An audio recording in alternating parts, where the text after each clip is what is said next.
Hey everyone, GameHounds podcast. We're actually 2 minutes early, and not early our late early our actual early, because Nick and I have a date and his Yes. wife.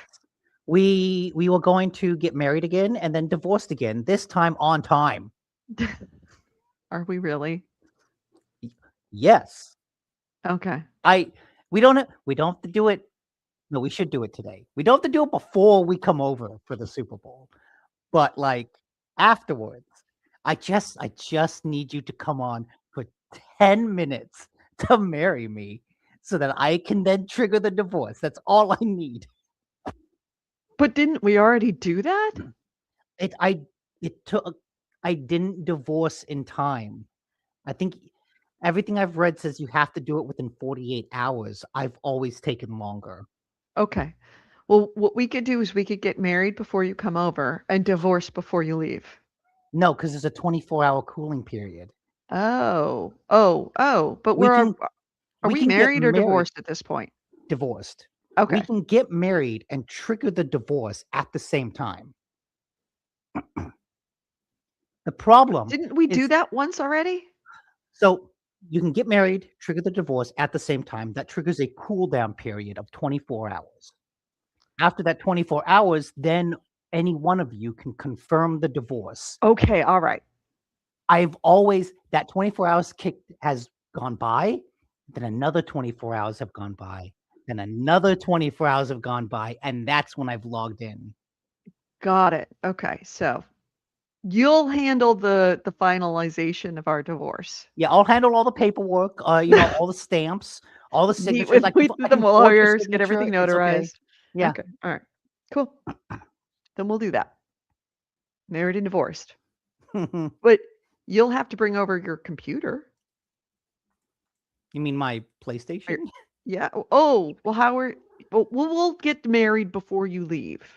Yeah, I just need you to hop on for 5 minutes. That's all. All right. We'll That's all. hop on for 5 minutes and we We will can do get it married and before the Super divorced. Bowl. We can do it after the Super Bowl.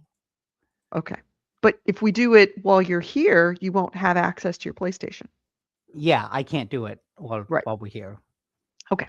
All right. Ironically, we Mhm. can't get married in person. Has to be virtual. Anyways. Yeah, we're all talking about Ah, where wins meet. yeah. Yeah. All right. So let's start the show. Okay.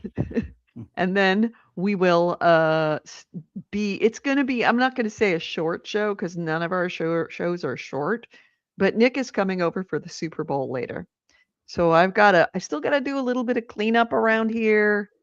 I got to do some prep, That's make like some room. 3:30. That gives us 3.5 hours. Plenty of time. Yeah, but this is the podcast. It easily goes Plenty to of 3:30. time. All right. Hey, C Wraith. Hey, Jelly Garden.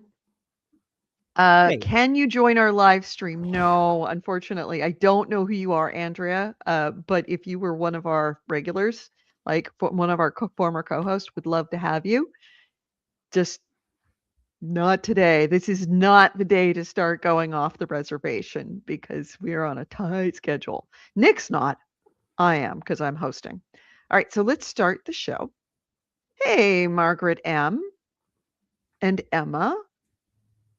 Why do I have a feeling these are all the same people? They're all saying exactly the same thing. This is suspicious. yeah, All right. they've all got the name and followed by a couple numbers. Like Yeah. that's like all You're sus. You are already sus. You need to prove to us you're not sus. Let's start the show. proof to us. What's 7 This times podcast 3? discusses video games, pop culture, and technology, and these podcasters have big, fat potty mouths. If you're younger than 18 or are easily offended, please stop this podcast now.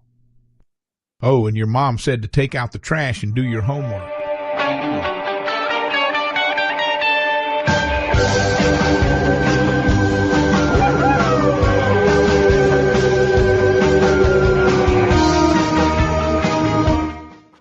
Hello and welcome to GameHounds. GameHounds episode, what episode is it? 808. We are recording this on Sunday, February 8th. Oh, wow, it's all eights.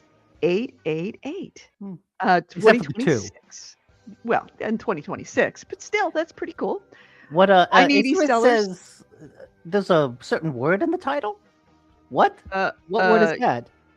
yeah, don't know. Anyway, the GameHounds podcast 808, recording this on February 8th, 2026. I'm Edie Sellers.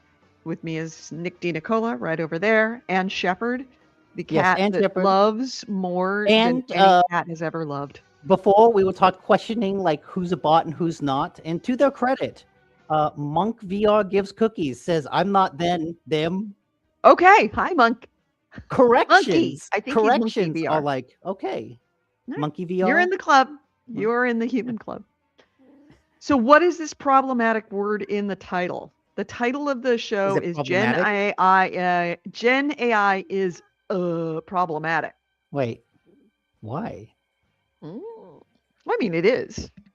Yeah, but that's like That's in the well, news. I don't welcome wanna to do the news before the news. 2022. Yeah, but there's a new villain on the scene, and Okay, it's not a surprising villain. Let's just say. he's Pokemon Master says both words, all of them. Not quite sure. Anyway, how are you? Nick and I saw each other yesterday. Pilot Chris was in town, and we went to breakfast and then played a board game, which was actually a lot of fun. Nick cheated. I did not cheat. You always cheat. I did not cheat, but we can talk about that. We played Moon Rollers, which was Yes. actually pretty awesome. Yeah. I forget, Chris had got it for me for either Christmas or birthday or something, but we hadn't broken into it yet. So when he came over, we thought, yeah, this is the time. And it's a really awesome game that kind of has a simple premise and rules. Board game. But yeah, it's a board game. Card dice game. Yeah. It at its core, it's a push your luck dice game where you have several crew members that you're trying to recruit, and each of those crew members require you to satisfy certain resource requirements. And you roll a set of dice to satisfy those requirements. And there's a possibility that you can roll extra die. So it's a matter of roll, see what you can satisfy. Do you want to keep going? I don't know. I've got some extra die. How far do you want to push your luck? But what's neat is that everyone is kind of all working towards the same goal. So they're all trying to hire the same people. So that means every requirement I satisfy that I don't hire that person kind of makes it easier for the next person to hire them. So a lot of the strategizing is I'm going to satisfy 2 requirements on this one character, but I'm not going to satisfy the hardest requirement because I want to try to disincentivize other people from going after him. But because of that, to win the game, it's not really about who you hire, it's about the points. So if you want to get a lot of points, you need to satisfy those hard requirements, even if that makes it easier for other people to then take that character. So there's this push and pull between trying to satisfy the requirements to get points, because if you satisfy that requirement and someone else hires them, you still get the points. So it's this push and pull of trying to get the points versus getting the characters who have abilities that you can use to augment your rolls and make it easier then to satisfy things in the future. Maybe if you roll an extra die, you can use that as a resource instead of an extra die. I got one card last night after you all left. Me and Rachel kept playing. Oh, really? Good. Oh yeah, where if I rolled and I didn't roll a power symbol, I could then take a extra die and roll that again, but I could only use it if it was a wild or an extra die. So at one point, I was rolling to try to get this guy to try to hire him, rolled, none of the symbols matched. So in a normal situation, I would have busted and I would have lost all the progress that I made that round. But since I had that card, I could roll, and I didn't roll a power symbol, I could roll one extra die. Rolled that, it was a wild, which satisfied the requirement and allowed me to take the guy. So the characters are very useful, but it's this push and pull of I need to hire the characters versus I need to get the points. Do I want to hire them? Do I want to get the points? And it's this constant strategic tug of war that makes for a really, really interesting game. Yeah, it was a lot of fun, and there's a lot of different ways to play it. I realized as I'm watching this now, the ultimate win strategy that ends up with you not hiring a single person, Yeah, you could but making absolutely all win. the points. Exactly. If you satisfy all the top requirements, but other people get the card, you still get a lot of points from that. Yeah, yeah, because it's ultimately comes down to how many points that you have. And Andrew says this looks crazy. I think it looks more complicated than it is. it really isn't that complicated. When we were starting to get into it, it felt like, oh, there's a lot of rules. What are we doing? But once you understand the basics, everything else kind of naturally falls into place. Yep. And the only downside of not hiring a character and letting someone else hire the character and give you most of the points from that card is that every person that you hire gives you another little perk. Each of those characters have a perk that allows you to be able to, you know, get some goodies and make your life a lot easier in future roles. That being said, you can only use one. This is how Nick cheated because we didn't read the rules all the I way and didn't leave it to cheat. Rachel to actually read the small print. You can only use, there's 5 different factions. You can only use one factions. The factions are denoted by the different colors.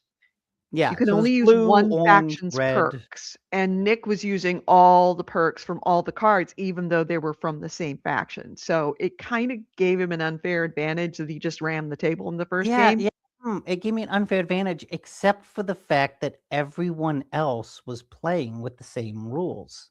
It's just none of you. You had a ton of cards, though. Exactly. We were all playing with the same rule set. I was just playing better than the rest of you. Andrew asks, "What a lackluster third today?" Sure. But it's going to have to be a fast, lackluster third, young man. It's on Thursday because that's on you guys. Well, it's because Thursday, you're Nick. coming over, so No, yeah. it's Thursday, Nick. The Thursday, classic asshole.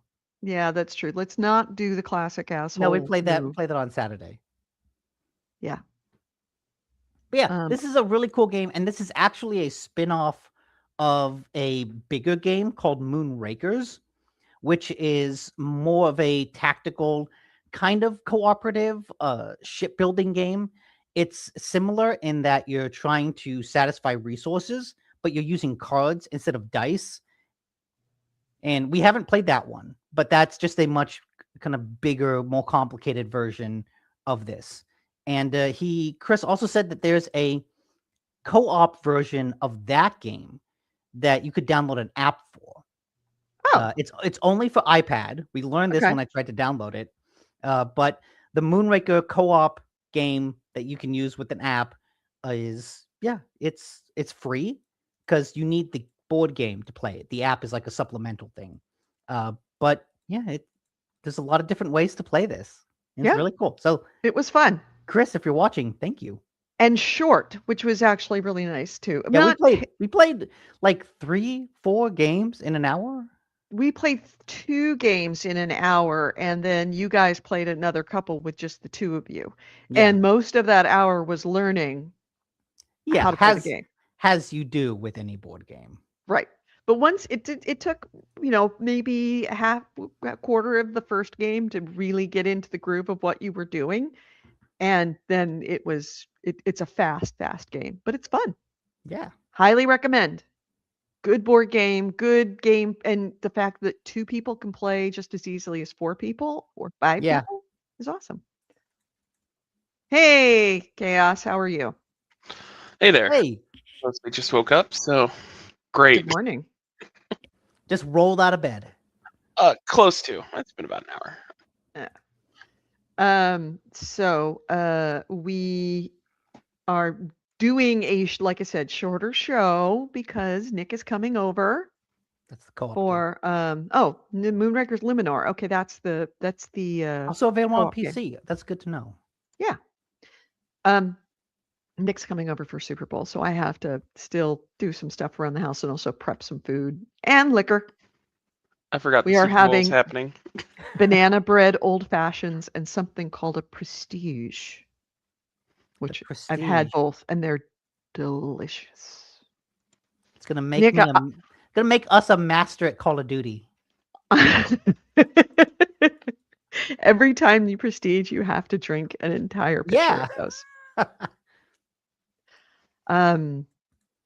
So what else did you play, Nick? First of all, and I can keep this short, I Mhm. saw the movie Iron Lung. Right. I fucking loved it. Chris hated it. Claire thought it was good. He absolutely hated it, was totally lost the entire time. Said there was not enough explanation of what the hell was going on. And what's funny is it was bad, according to him. it gives you more information than the game does. That's a bad thing. Like, and not bad, because I think he wants too much information. I think it gave you just enough information to kind of go with it, to get the basics. It does get weird in the end. What I really loved about it, the game takes this like deeply cosmic horror premise where all planets and suns with life vanished in an instant, and only the people that are left are on space stations. And then they find these moons full of blood. That is a fucking awesome cosmic horror premise. But the game uses that premise as kind of window dressing for what is a much more grounded horror story of just trying to navigate a maze that you can't see. You're just kind of using a map and using a basic grid to kind of move a sub through a labyrinth without hitting the walls. Much more like low-key type of horror. The movie embraces the cosmic horror. It goes full fucking weird. And there's a certain point in the movie when it just like blows up and it's just like, oh my God. And at that point, I thought, I don't care what happens next. I love this movie. This is everything I wanted it to be. The next 30 minutes could just be a black screen and I won't care. This is what I want. This is what I was hoping the game would be. And yeah, Glad you liked it. All credit to Markiplier. That dude is like a good actor. He handles like the really serious dramatic scenes really well. And he directed the movie too. Some of the direction is really fucking clever and interesting. The way he moves the camera through this like tiny tight space is really interesting. The way that he zooms in on different aspects, he's like makes this macro view of his hand, like just pushing a lever forward. Simple things that are just like good camera tricks to add tension and drama and excitement to, a guy sitting on a chair.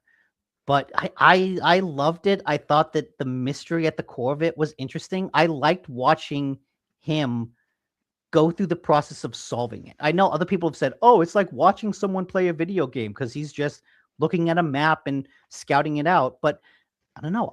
I find that interesting to see someone go through the nuts and bolts of kind of solving a problem. I thought it was well done. Have you seen any of like his responses to the movie coming out and stuff?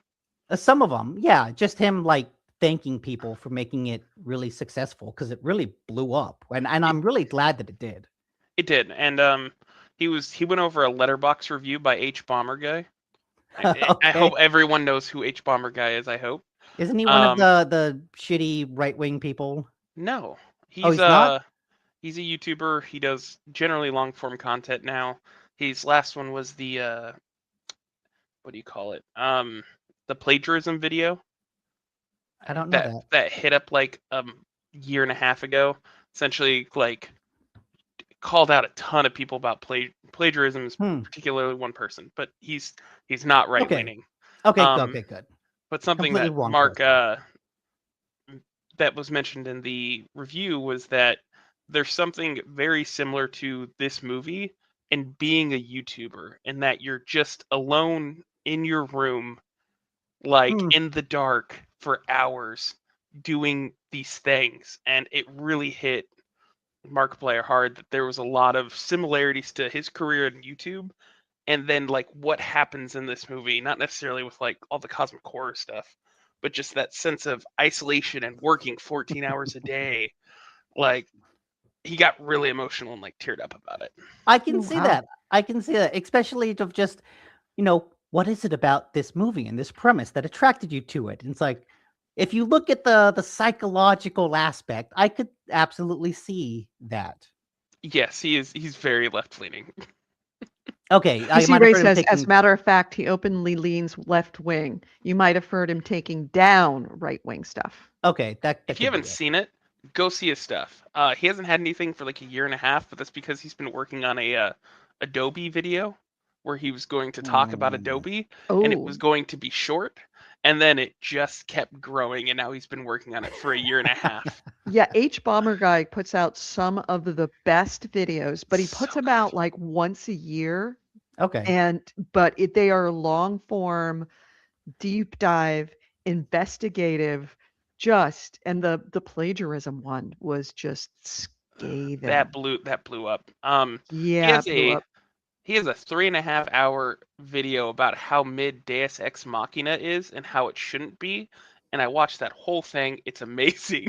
The I game? watched yes, No, like yeah, the game. Deus Ex Machina, like or Deus Ex, my bad, not Machina, but Deus Ex.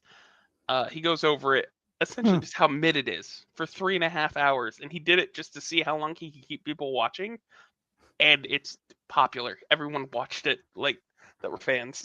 Okay, I'll have Mhm. to check him out. Yeah, if you But yeah, haven't seen I H Bomber Guy, he's almost someone. If I were ever going to lean into full time, like if I wanted to make my perfect channel, that's what I would do because he's okay. fantastic. He's amazing. I Yeah, also want to yeah, go I ahead. just wanted to Iron Lung to like put a bow on the topic. I found it awesome. I loved it.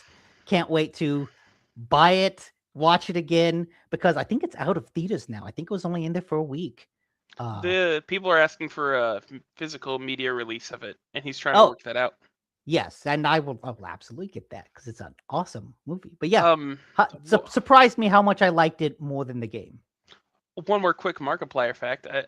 I don't. Do you know where his name came from? Because like you Mm-mm. mentioned how good of an actor he is, right? And Yeah. despite like doing just crazy YouTube stuff, that was always his plan. And apparently Markiplier came from the fact that his initial concept was he was going to do like multiple versions of him talking to himself and doing skits and like acting stuff out. So multiple marks, like multiplying Mark, and He had a whole that's where plan to be an actor, and then he got derailed by playing video games. literally what happened. Yes. So like this was always his goal, was to make movies, to act in it, stuff like that, and it's really good to see it come like to fruition. Yeah. Mhm. Yeah. So anything else you played? Yes, I had talked last week about playing Karen, CA, like the climbing game, Mhm. Mhm. but then I played a different game. And I want to talk about this because Edie, you contributed to like one of the most surreal moments of my life unexpectedly. So, Simulacra is a phone game, and it's one of the phone games that simulates a phone. The premise is that it's a kind of horror game. The premise is that you find this woman's phone on your doorstep and you kind of pick it up and you start going through it to figure out whose is it? Whose phone is this? You get text from her boyfriend, and then you get messages on a dating app from someone that she was talking to.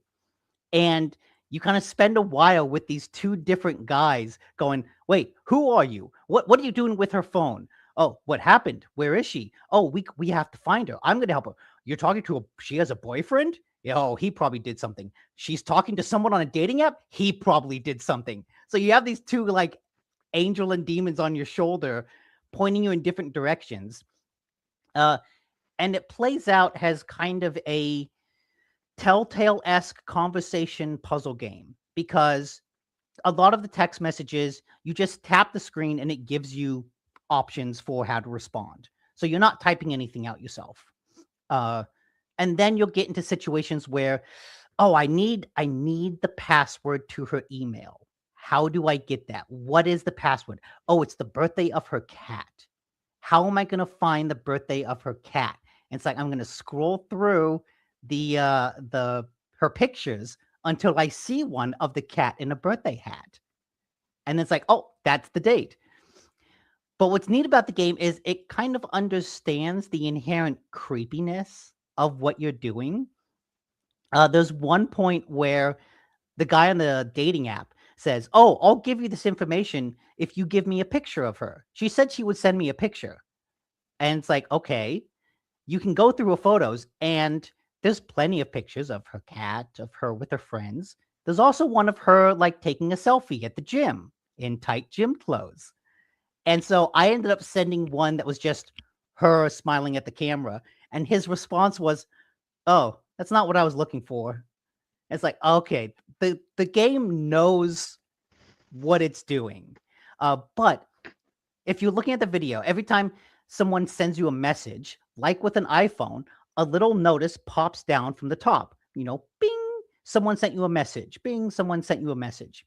So I'm playing this. I'm just kind of sitting on the couch and I'm playing. It's kind of creepy. It's like it's going more. And I hear this knock and I'm like, what the fuck? Like, who's knocking at the door? It's like, oh, that's weird. And then I'm playing more and I hear a whisper. It's like, what the fuck is going on? And I kind of realize, oh, it's doing this eternal darkness stuff where the game is kind of creating ambient noise, but it's whispers and knocks. It's like, what the fuck is going on? And so I'm kind of playing, getting more into this. It's like, what the fuck is going on here? Every now and then your phone starts freaking out a little bit. It's like, there's something weird going on here. It's not just this missing girl. There's like some fucking supernatural thing going on. And I'm like, just going through her. And all of a sudden, I get a text from Edie. Have you seen Strange Harvest? And I'm like, just tapping, tap. What? Edie? What what? And for a moment, I wasn't sure what was real. I was like, did it take over my contacts list and like look at who is on my contacts and send me a message? Strange Harvest. Why? How does it know about Strange Harvest? And then I tapped the message and it opened the text app. And I was like, oh my God, it's an actual text message. But there's that brief moment where like I wasn't sure what was real. And I think that's really, really cool. That's awesome. Actually, this is how short is it? It reminds me a little bit of A Lost Phone. Remember that one? Yes, yeah, it is a lot like that, but way more horror focused. Got it. And it's only like an hour and a half to 2 hours. There are multiple endings. You're meant to replay it. Gets a little weird in the end in a way that I also kind of appreciate. Mhm. This game came out in 2017, way before anyone had heard of ChatGPT or OpenAI. But it's kind of big horror premise of, you know, our digital lives replacing our physical lives kind of feels more relevant now than it did back then. Mhm. So there are 2 sequels, and I'm actually really excited to play each of those. Nice. That's a great premise for just like kind of that Telltale formula of just good character writing and like playing through that kind of stuff on your phone. It's a great idea. Yeah. The writing is like good for the most part, but every now and then it's like you know, you see a video, someone takes a video and it's like, okay, these are all kind of amateur actors. It comes from a Yeah, Malaysian studio. No one uses contractions. No one says your or I'm. It's always I am, you are. So there's a kind of like, that's interesting. But it never feels like poorly written. yeah. I mean, just looking through when you had the video up, there were pictures of like people for their Tinder pictures. It was like, Uh-huh. oh, you can see where like that was how that was taken, and I thought that was Yeah. pretty funny. Yeah, there's also a free game called Simulacra pipe dreams.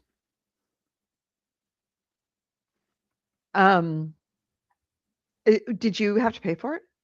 Yeah, I bought it and the 2 other games. The 2 other games? Oh, okay. It'd be a great game to pull that, like, it pulls your contacts and, like, puts that up there. It'd be a great game for that. Right? I feel like there's some privacy issues around that, but Yeah. Yeah, oh, I would man, have a problem could, with that. You could fucking scare people. That would be interesting. That's a, dare I say out loud, it sounds like a really good possible game for using generative AI. I was just thinking that, like, so in a world Well, where privacy concerns weren't, like, terrible, if it could go through your text log and make, like, an LLM really quick about, like, that person, just, like, Mhm. try to mimic them, terrible Like, idea. Don't do that. That's I- dystopian. I That would don't be think bad. so. I don't think so, because the way it's structured, you'll be talking with someone, having a conversation with them, and then that conversation will end. You'll get a little thing that says, like, this person is offline. And that's a clue that, okay, stop talking to this person and go solve the puzzle.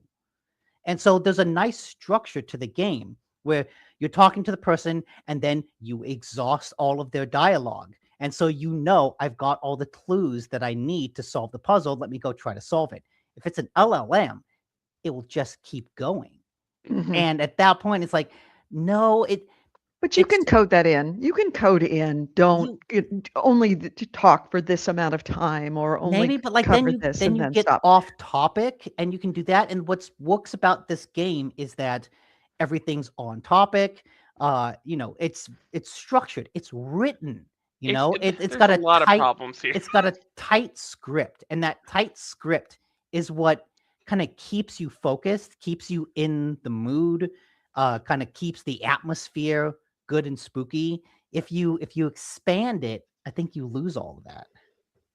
It's coffee time. It's coffee time. It's the weekly coffee time. Are we not Yep. allowed to mention when it's happening? Or Well, I we just didn't let want it to happen? interrupt. You can I mention it. didn't want to interrupt. That's all it was. But Anyway, it is that's what I've been the playing. requisite coffee break in the middle of the show. Mhm. So yeah, I'm done. That's what I've been playing. Moon Roller Simulacra. I'll talk about Karen another time. All right. So did you play Karen? Mhm. But Good things. I haven't played it for a week because I got distracted playing Simulacra and other things. Got it.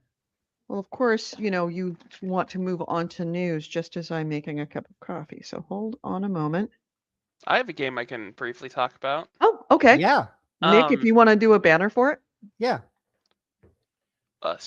2 years old, too late to this party, but Jedi Survivors, Star Wars Oh, Jedi Survivors. yeah. I forget if there's another thing to it. I always want to call it Fallen Order, but that's the first one.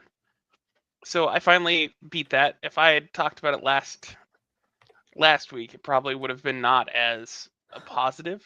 That's is that the first one or the second one? It's the second one. Okay. So I played through it. I took about probably 45 hours to get pretty much everything done, minus a few things. Sadly, my achievements broke halfway through it on PC. Oh no. So, and I've What's not the been able to point fix of it. What's the point of collecting a collectible if you don't get credit for the collectible? I know. That's actually part of my problem. So I want to say that the game's mostly fun. I enjoyed my time with it. It wasn't so bad that I wanted to stop. And if you're going Okay. to pick it up, AC Wraith mentioned this last week, but it can get really cheap. It's gone down to $8.50. That's pretty good for like a AAA game. Yes. So I mean, for $8.50, you can't go wrong with that. But know that there are some performance issues. There are some bugs, but it's mostly okay. I recommend Motion Blur because there's a lot of like stuttering that happens, and Motion Blur kind of helps with that. Otherwise, I wouldn't do that. Yeah, 88% off. It's hard to argue with that. Wow. For $8.50, it's not a bad game. It also has been out for 2 years. Anyways, down to the review side of things. I had my biggest concern and my biggest problem with it is when you play Fallen Order, the first one, it is mostly linear. you have some side paths and you can go back, but it is mostly land at a mission, make your way through the level, doing the parkour challenges and combat encounters. Yeah, And then it felt like it was inspired by Souls-like games. It was yes, kind of structured very similarly to that. and with this new one, it does a more open world approach. And it's more, I would almost say, Metrovania in a way, where like you go back and you get upgrades, and then you come back and you unlock different parts of like areas. I think this is a disservice to the game. Mm, The story has you jumping between like 4 planets, 4 maps for most of it. And so you'll go to an area, they're like, oh, we need to go back here. Oh, you go there, you unlock something, and you're like, okay, we have to go back to the other planet. I didn't really know that's how the game would work. So it's open world. So what I do in an open world is like go explore. And I yeah. think you're almost punished for that, because there's Ah, so many times that you'll Oh. get to an area and it's like, am I not knowing how to get past this, or do I not have the tools to get past this? Is there a way that I can get past this without the tools that they want you to have? is this a And puzzle or is this a like blocking point? yes, Yeah. and I'm the kind of player who spends so much time focusing on trying to solve the thing in front of me, to like my detriment of enjoyment. Like, Mm, if I miss this, I'm going to be sad. So I don't want to miss this. like, how Only the to find out fuck do I get this chest? God damn it! What am I missing? AC Wraith has something that's, if you want to put Yeah, that up. he says there's a bug with a door that you can't interact with and have to either mess with your backup save, perform a ridiculous stunt, or hope a cheat tool works. I never ran into that, thankfully. That's good. Yes. So I think it screws with the pacing of an Hmm. otherwise fine Star Wars story. Um, to have the open world elements the way they do. Because again, I want to go explore everything that's available to me. So Yeah, that's the point of an open world. I spend 5 to 10 hours to realize that I can't do 3/4 of the things that I can do there, or I've missed it, when I should have just been playing the story, because I unlock like the next mission, I'll unlock another Ah, transversal tool to get through. I think this isn't great. Like with a 2D Metrovania, you run into a problem you can't solve, and it's like, oh, you need a double jump, you need a zip line. That's very clear. But with a 3D yeah. environment, it's like, well, I mean, there might be other ways I can get through this. Yeah, is there a secret path that I'm missing somewhere else? Yeah. And you jump back and forth so much that, like, okay, if you don't have the tool now, when you come back, you might be able to have it then, and like there will be a story reason to come back here. I don't know this as I'm playing. Yeah. So if I played it where I focused primarily on just doing the story beats and then some side exploration like along the way, I probably could have shaved 10 to 15 hours off Wow. my game and still gotten everything that I got. And that doesn't sit well with me. It shouldn't. It sounds like it's a good game that's just kind of undone by poor pacing or like not properly explaining its structure to the player. And I understand that part of that's on me. Like the poor pacing is because I want to touch everything. Yeah, but like that's what you do in an open world. Look, since gaming had 3D worlds, even before then, if a game tells you to go right, you go left to see Exactly. what's left, and then you go right. This has always been like core to the gaming experience. And so to not develop your game with an understanding of that feels like the developer's failure. And then you throw in that like in the game, each area kind of has a collectible that you can find, and it is a currency for a shop that you can buy. So there's like Hmm. 60 to 100 collectibles on these map as you're going through, and most of them are pretty obvious and easy to find. But like, oh, there's a left path that I have to go. It's just a little quick jumping puzzle, and then you get this like currency. And that did not feel like a great use of a side path. Does that make sense? Like, Yeah, you want something more at the end of the puzzle.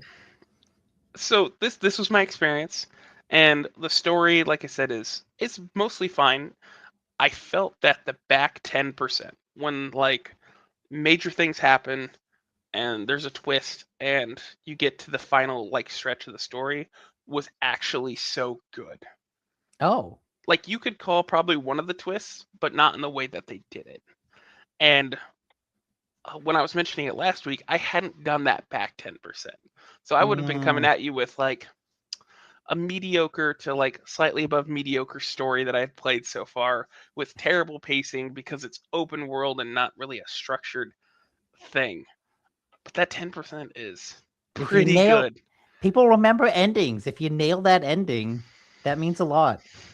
They managed to nail the dismount here, and I'll give them that. And one thing Okay. with these Star Wars games, Fallen Order, it's why I liked it. It had its problems, was they nail a good Star Wars vibe. They do a Okay. good job there. So if you want to play a Star Wars game, they're great for that. Um, Overall, $8, $8.50. You can't beat that. Like, Would you recommend this above the Ubisoft one, I Outlaw? haven't I haven't played that one. Okay. From what I'd seen, yes. Uh, oh, one last thing I wanted to add. That was also a problem with the open world elements of the game, is I don't think they added enough to the combat sandbox to make that 10, 15 extra hours like as engaging as it should be. If combat's serviceable, it's as good if not better than Fallen Order, but it's not good enough that I'm going to be sitting 10 and 15 hours extra combat playing Mm. with it. You're still just kind of hacking and slashing. Yeah, so in the first one you had 3 stances: dual wield, double bladed lightsaber, and like single handed lightsaber, right? Yeah. This one they had 2 more stances, and how it works is you can have 2 stances at once. And uh Oh, you do can the swap. stances give you an advantage to certain enemies, like in Neo or Tsushima? Not intentionally, but there are stances that work better against other enemies just by the nature of the like combo set. So Okay. for instance, there's crossguard, which is like a 2-handed set, like a weapon set, and then a blaster, which you get a gun. It's really cool to have a gun as a Jedi. I'm just saying. Um, but the blaster has a long like forward dash attack that like you stab, and that is incredibly useful against really heavy enemies that if you're close for too long, you get hit and like take almost all your life. So like that's good versus like something that tacks a little slower. The 2-handed guard stance like works better. Does that make sense? Yeah, you want to be nimble so you can get away quick. Yeah. Um. However, each one has like a basic square combo. They have a forced heavy attack, and then like a lightsaber throw to varying degrees about like animation and effect, and then maybe one other thing with it. So you spend most of your time parrying and hitting square. Maybe you throw the lightsaber. Maybe you change between one of the 2 stances out of the 5 that you can have equipped, whereas you need to go to like a rest point or a workshop to change your stances, so you don't get 3/5 of the combat tools that you would get combat wise, like when you're doing stuff. And I Yeah. think that makes the combat sandbox very limited while you're trying to do all this extra stuff. If you Hmm. gave me more combos, more interesting like attacks, I feel like they would be less. It would be more fun to play. A Yeah. higher skill ceiling. Does that make Like, sense? let you switch between all of the stances, like in Neo and Ghost of Tsushima. Yeah. I think that would have gone a long way to help evolve the like make the open world more fun and more interesting. AC Wraith added that the door glitch is also on consoles, where you have even less options. That's crazy. It's crazy that this game That got sucks. essentially 7 updates from the very beginning. It was in a bad state technically. Yeah, I remember hearing that it launched really bad on PC. I think on consoles too. It just had a bad launch, a lot of bugs. Console wasn't as bad from a technical standpoint. I'm not sure about bugs, but Okay. PC was terrible. Oh yeah, And that's performance. Yeah, and that's why I waited to get it for so long. I actually bought it when it was $20. You paid twice as much as you could have. I did, like a year ago, and that was before I upgraded my PC. And when I was trying to play it with my last card, I never felt like it was a good experience, so I waited. I finally upgraded. I played it now. It's a good time. Like, Okay. it's not bad. If that's the experience you want. If you want Star Wars, it's a good time. If you're looking just for a game to play, I don't necessarily know if I recommend it. The setting, I guess the setting is doing all the heavy lifting. It really is. Yes. Okay. So, but that last 10%, really good. Okay. Like, if you can really... get through the last 40 hours, the last 5 hours really kick ass. Yeah, kind of. It does interesting things with Cal as a character that sets up 3 that I'm interested in. Is there going to be a 3? Like, was this one yes. did it actually do well enough? It was. The idea was a trilogy for this. Okay. Like one of a classic Star Wars trilogy. That doesn't mean that they'll just stop halfway. EA will absolutely stop halfway. They said they're in production. Okay, that's good. Yes. I guess slight spoilers, like if anyone cares, like AC Wraith, give me like 20 seconds. One of the things that they do is like they dive into Cal kind of going dark. And seeing you're fighting the Empire, shit's been happening. You don't really have like the Jedi Order that you used to. So it's a lot more risk, like to go dark side, and they start playing with that towards the end. And I'm interested to see how they evolve that in the 3rd game. AC Ray says the main character actor is my second favorite Joker. Yes. When did he play the Joker? Gotham. Oh, okay. And then he says, is he in that? Then he says, my first favorite is also a Star Wars alum, which I assume is the animated series. Why am I blanking on his name? Mark Hamill. Yeah. Mark Hamill. Yes. It's sad that he won't do Joker anymore. I think it's good. Like he had his peak. Let that peak stay peak. Don't come back and revisit your old work in a way that like ruins it. Don't make a sequel to Independence Day. There's nowhere to go but down. No, well, see what happened was he had retired from it, but he was coming back occasionally, and I didn't know why. It was because he would always work with Kevin Conroy to do whenever he was Batman, he would be his Joker, no matter what project it was. I like that. Now that he's passed, he's done. Yeah, he's like, I'm your Joker. They had a good working profession because they've been doing it for years, and he had a lot of respect for the man, and he was his Joker. I can respect that. I respect that. But yes, that was my Star Wars journey. Okay, Edie, do you have any games, or do you want to jump into news? I actually have something just off the off the topic, but you brought up Ubisoft, and it reminded me.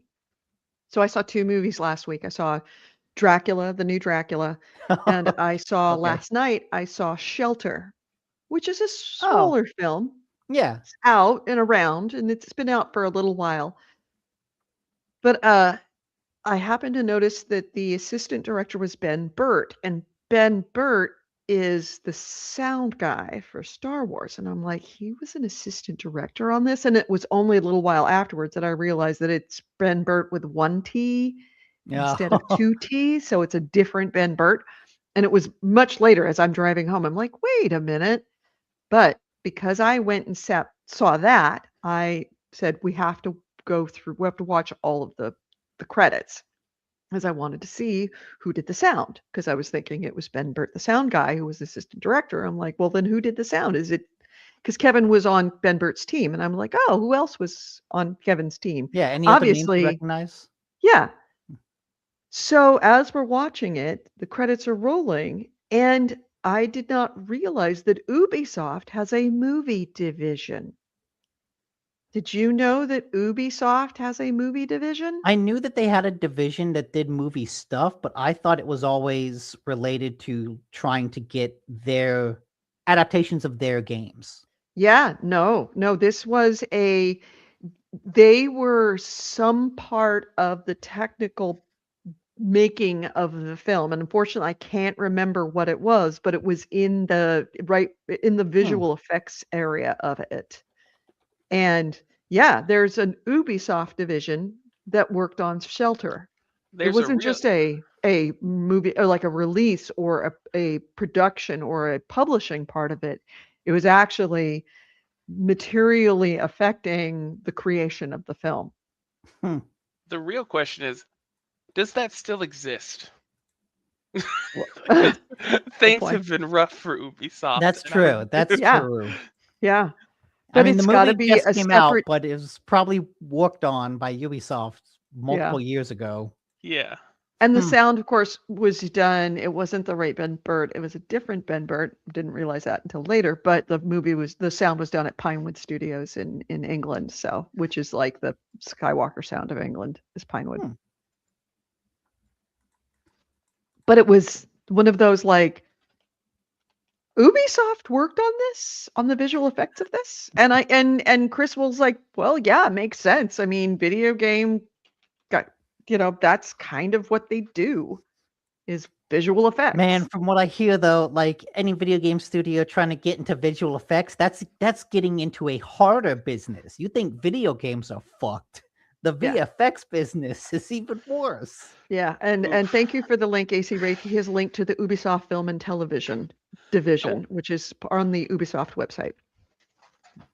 I wonder if the thought that there's less risk with working on CGI for movies than like making a game and having it flop. But there's not less risk Because you get paid, period. No, well, you get paid, but the whole way the VFX industry works is everyone's undercutting everyone else. So yeah, you get paid, but you get paid enough that you can't stay in business. Infamously, the company that did the VFX for Life of Pi won the Oscar for best VFX after they had already shut down and went bankrupt because Life of Pi didn't pay them enough money. That reminds me of Sonic, Ah, the first Sonic movie when that came out and everyone complained. yeah. And then they redid everything. It was great. And they're like, oh yeah, we had to lay off all the staff. Mhm. Yeah, no, And also- VFX is terrible. I sent this to Nick as an article, and both to Nick and Chaos that I might as well hit it, even though it's technically news, but since we're talking movies. Baldur's Gate TV series Oh, yeah. This is is coming absolutely out. news. Let's jump into news. All right, well then let's jump. Let's do that then. Let's hit the news. This is the GameHounds news, the news, views, and commentary of the week in gaming with gamer Edie and Nick Dinacoa and Chaos. And our first item is. Oh, wait, you're kind of quiet. Gotta wait for the Oh. music to stop. Okay, hold on a second. I'll Okay, there just you go. You're make the good. music stop. There is a announcement that there is going to be a new HBO series of Baldur's Gate run by the showrunner who did The Last of Us. I Mhm. want to interrupt for a second. Edie, you are so used to calling me Creation Chaos that like my name is on the screen and you still couldn't say my name. Andrew Smith. His name is Andrew Smith. All right, there you go. It's fine. It was just Andrew funny. Chaos. I could see your mind like saying my gamer tag and not like processing that it's not on the screen. With Edie, Nick, and Yeah, right. Sorry. No, Yes, you're fine. Andrew Smith. I don't know if you want to go stay behind the persona that is Creation Chaos. It's all good to me. Okay, all right. I've been called that more than I've been called my real name, so that my real name sounds weird sometimes. But And- yeah, Baldur's Gate coming to a television near you, and I think this is fantastic. I think that I would be less enthusiastic about it if it weren't, what's his name? The guy that's doing Craig it. Mazin. If it wasn't Craig Mason, that gives Yeah. me some hope that it might actually be true to form and actually where it strays from the original story. Obviously, it Well, says it's a continuation. yes. That's the key. Kind of. It's not an adaptation. Right, but at the same time, it has to pull from the original, and for people who haven't played Baldur's Gate, that is gonna be important for Well, them to know. from what I understand, it's going to be a whole new cast of characters, which I assume they'll bring in some people from the game occasionally as like cameos. Yeah. But like they have a lot of freedom to do whatever they want here. They do. Yeah. They're not really making a Baldur's Gate show. They're just making a D&D show. It's just they're using the Baldur's Gate name to get like a little bit of that street cred. And Because world, I Larian's guess. not even involved. If it's good, I don't care. Here's the thing. True. So Larian's two things I want to say really quick. I think HBO, or not HBO, but Wizards of the Coast rushed to make this happen because Larian didn't want to do more DLCs. They did not want to drop the will that has been pushed towards Baldur's Gate from this. So that's aside. That's my own opinion about I can why see this that because like Craig Mason has said that season 3 of Last of Us will be the last one, but that's not even out yet. So he's talking about his next project after the next season of the show that he's still working on. So this isn't coming anytime soon. The second thing is Larian's not involved. From my understanding, though, is that he went down to Larian to talk to the devs about the world and what they were doing. So like he went down to their studio and is engaging with them to try to do his best to make like the story as close as possible. Yeah. And I think I remember in some interviews he did while talking about The Last of Us, he had mentioned that he's playing Baldur's Gate 3 and really loving it. So he, he's a gamer. He played Last of Us, liked it enough to make it a TV show, played Baldur's Gate, really likes it, makes it a TV show. And he generally does good work. I think a lot of people were down on Last of Us Season 2. But I don't know. I haven't, nothing about it. It wasn't like any worse than Last of Us 2, the game. I had multiple people who were not gamers who were making me watch Last of Us. I had promised them I would watch Last of Us because they were watching Last of Us season 2 and were so in love with it. Which, it's a hard line that you have to walk. And this is how it's been with all adaptation media from video games, is you have to serve the fans. But at the same time, you have to make it interesting for people that haven't played the game, nor will they ever, because they don't play games. So it's a really hard line to run. And they've gotten better at it. But I think that the first one that ever kind of sort of did it was Assassin's Creed, the movie, and even that didn't do it very well. No, it tried. It died better. That movie had the potential to be something good, and then like halfway through, it goes, "No, let's just do assassin stuff," and it's like, "Oh, you stopped being interesting and became a cliche." Right. I can't think of off the top of my head the good ones, but I know there are a few good like game to movie adaptations. I think, well, not just game to movie, but game to TV. Fallout is. I think most game to other adaptations of the past 5 years have generally been all good. It's because what's his name isn't doing it anymore. Uwe Dole or whatever. Uwe Boll. Yeah. Good old Uwe. Gotta love that guy. And there's one movie to game adaptation that was better. I always want to throw this at X-Men Origins. Wolverine was a fantastic game that was better than the movie. Well, that was a trash movie. I know, but the game was not. The game was actually excellent. And I will always say that, even though it's like 10 years old now. 15. Okay. Yeah, I'm excited for this. I think this is interesting. Yeah, I will watch it. Absolutely. I'll be there. Preview day one. Vinnick, the CEO of Larian, he says it's looking promising from the conversations he had. But I had also heard that there was another person on the team who was blindsided by this and hates the idea. Like, I was looking it up. His name's Michael Cromwelp Douse. The Cromwelp is in quotations. I think it's like a nickname. And from my understanding, he is not happy about this. He does not think it's going to be good. He worked with like the writing team for the last 8 to 10 years of his life, and he knows what they can do, and like they're the best in the business. So the idea that someone else is picking up after their work, no, I mean, terrible. that's understandable, right? Is if someone adapts your work and you don't have a say in it, it's like, Yeah, that's I think less about what they can actually do and what will be done, and more about his baby just got ripped from his hands yeah, and is now yeah. being sent to somebody else to care for. You're gonna hate that new mother, you're gonna hate that new parent, no matter whether they're good or bad, just because 'cause they're different.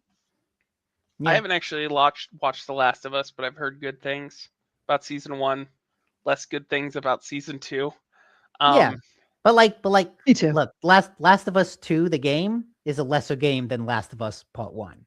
So that tracks. Season 3, I don't know how well it's going to do from what I heard what they're adapting. They're adapting the Abby part of The Last of Us 2, Yeah. and I wonder how well that's going to go. Because, I mean, that was the most criticized part about the second game, was that you picked It up after. was, but it wasn't. It depends. There's a lot of interesting stuff you could do there. I think the show has the potential to like do the themes better justice than the game did. Yeah. Now, Last of Us, the show, does follow the story of the game, correct? Yes, yes. Pretty See, closely. and you look at something like Fallout, which doesn't follow anything to do with the game. Well, It that's also just because is like existing within that universe and tells an interesting story within that universe, pulling from the things within the game, the monsters within the game, some of the people, the factions. Essentially, it sits alongside the game as opposed to actually playing out the story as written.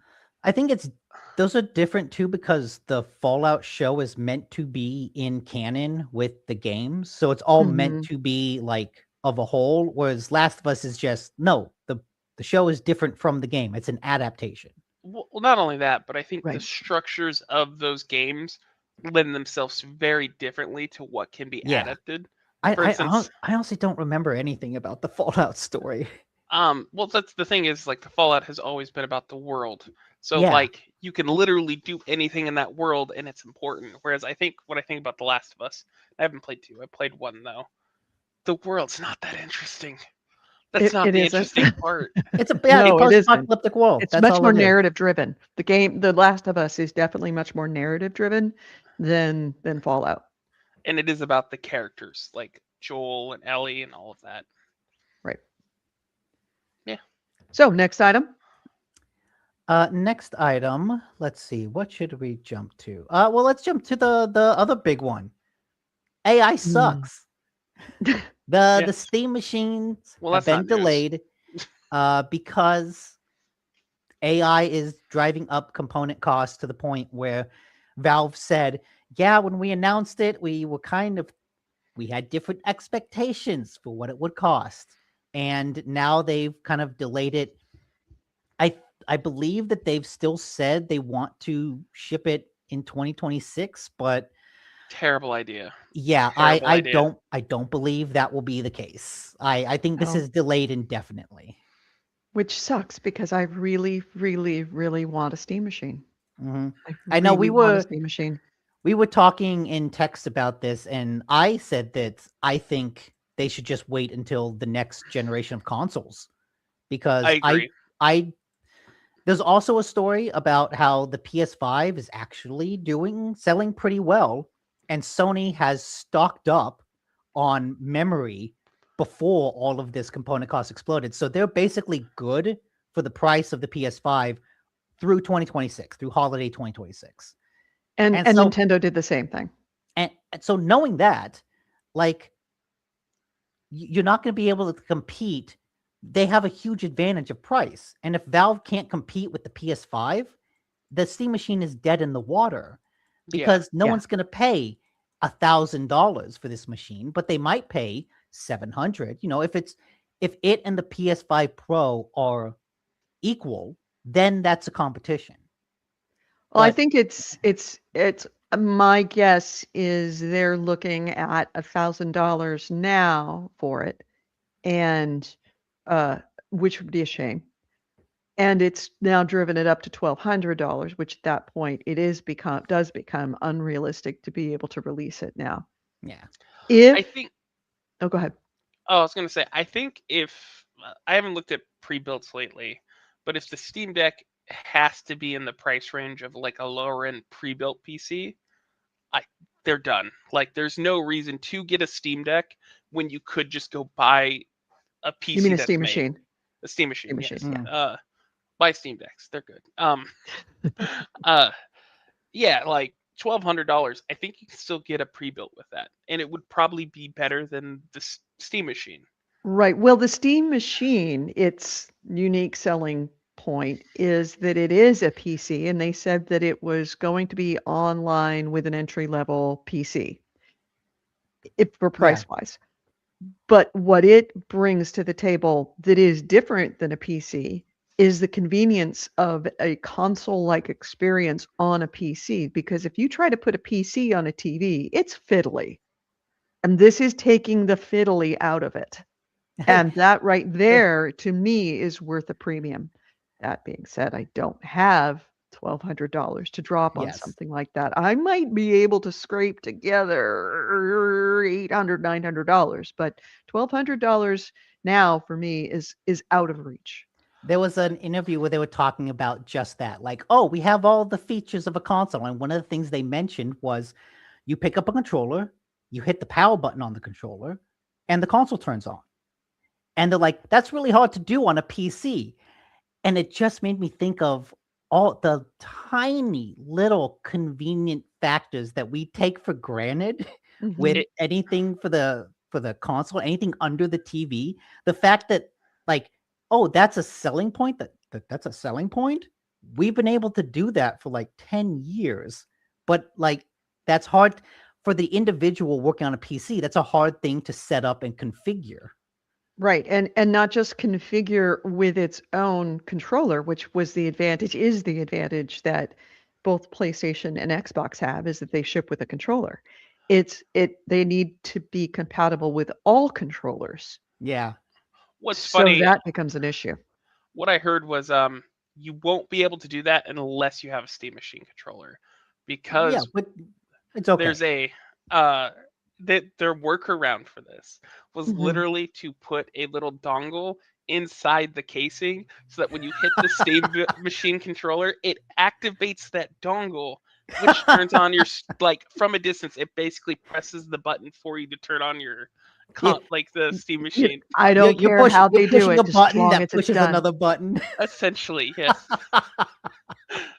Um, because it is actually a hard thing to do, and there are certain things with like HDMI, for instance, that makes when you turn on your PlayStation, it just kicks over and it talks to your TV to swap to like the input and Yes. stuff. Yes, Mhm. I hit that button and I don't have to change the input. It does it automatically. And that's just Right. because HDMI is stupid and I hate them. And they basically lock that behind proprietary software that they sell to corporations. And Oh, PlayStation can afford to pay that licensing hmm, fee, where a interesting. PC can't. Like, NVIDIA is not going to cover the cost to put that into their graphics cards. They Right. don't care. You get up and turn your PC on like a peasant. Uh, Yeah, Uh, it's but hearing like if the I can details do of that all this. It's like, oh man, the console's really all convenient. There's just a lot of user design that goes into it that I think yes. is unappreciated. Yes, that's what I've been saying. That's why I'm so excited about it, is that convenience that I don't have to fiddle with it to make it work. And the idea that I could hit a button, it switches over my TV, it turns on the console, it automatically launches into Steam. All I have to do is go to my library and hit a button and everything launches and it works perfectly. Or if I want to buy a new game, I go over to the store, I buy it on the store, I download it onto it, and I can launch it right there. And if I don't have to get up from my couch, if the only two buttons I have to hit are the power to the TV and the power to the on the controller, that's worth a premium to me because that is what a console is. It is all consoles. All they are is convenience. The difference between a PlayStation and a Steam machine is that one of them is behind a PlayStation walled garden and the PC isn't. So you've got all of the advantages of PC, including all of the prices, but you don't have to give up that kind of ease of use, convenience. It just plug it in and it works. That said, I don't want to pay $1,000 for it. Yes, as I don't someone want to pay who $1,000 for it. I might pay $800 for it. I might stretch to pay $900, but I can't pay $1,000. Anything more than $1,000, and then I can't do it. as someone who's sunk an unhealthy amount of money into a Has a PC, PC player for whom prices are like wildly different than console players. Yeah. I came from playing console. I mean, that's where I met you guys. I know its use case, and I will never crap on for people wanting to do that. The biggest selling point, though, is price. Like, knowing that if you have a 4K TV and you play on a console, you get a consistent amount of performance.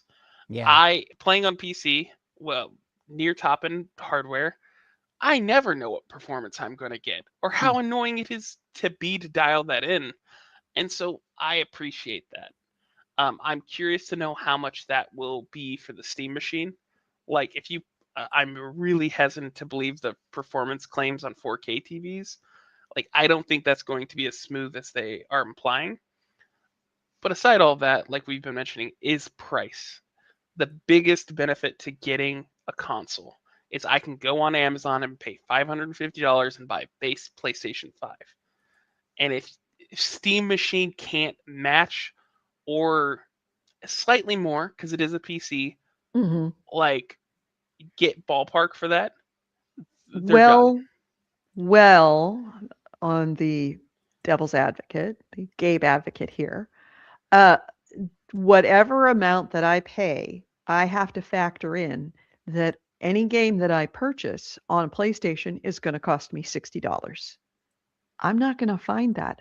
I'm going to pay a little bit more now to acquire the box, but everything on it is going to be very cheap.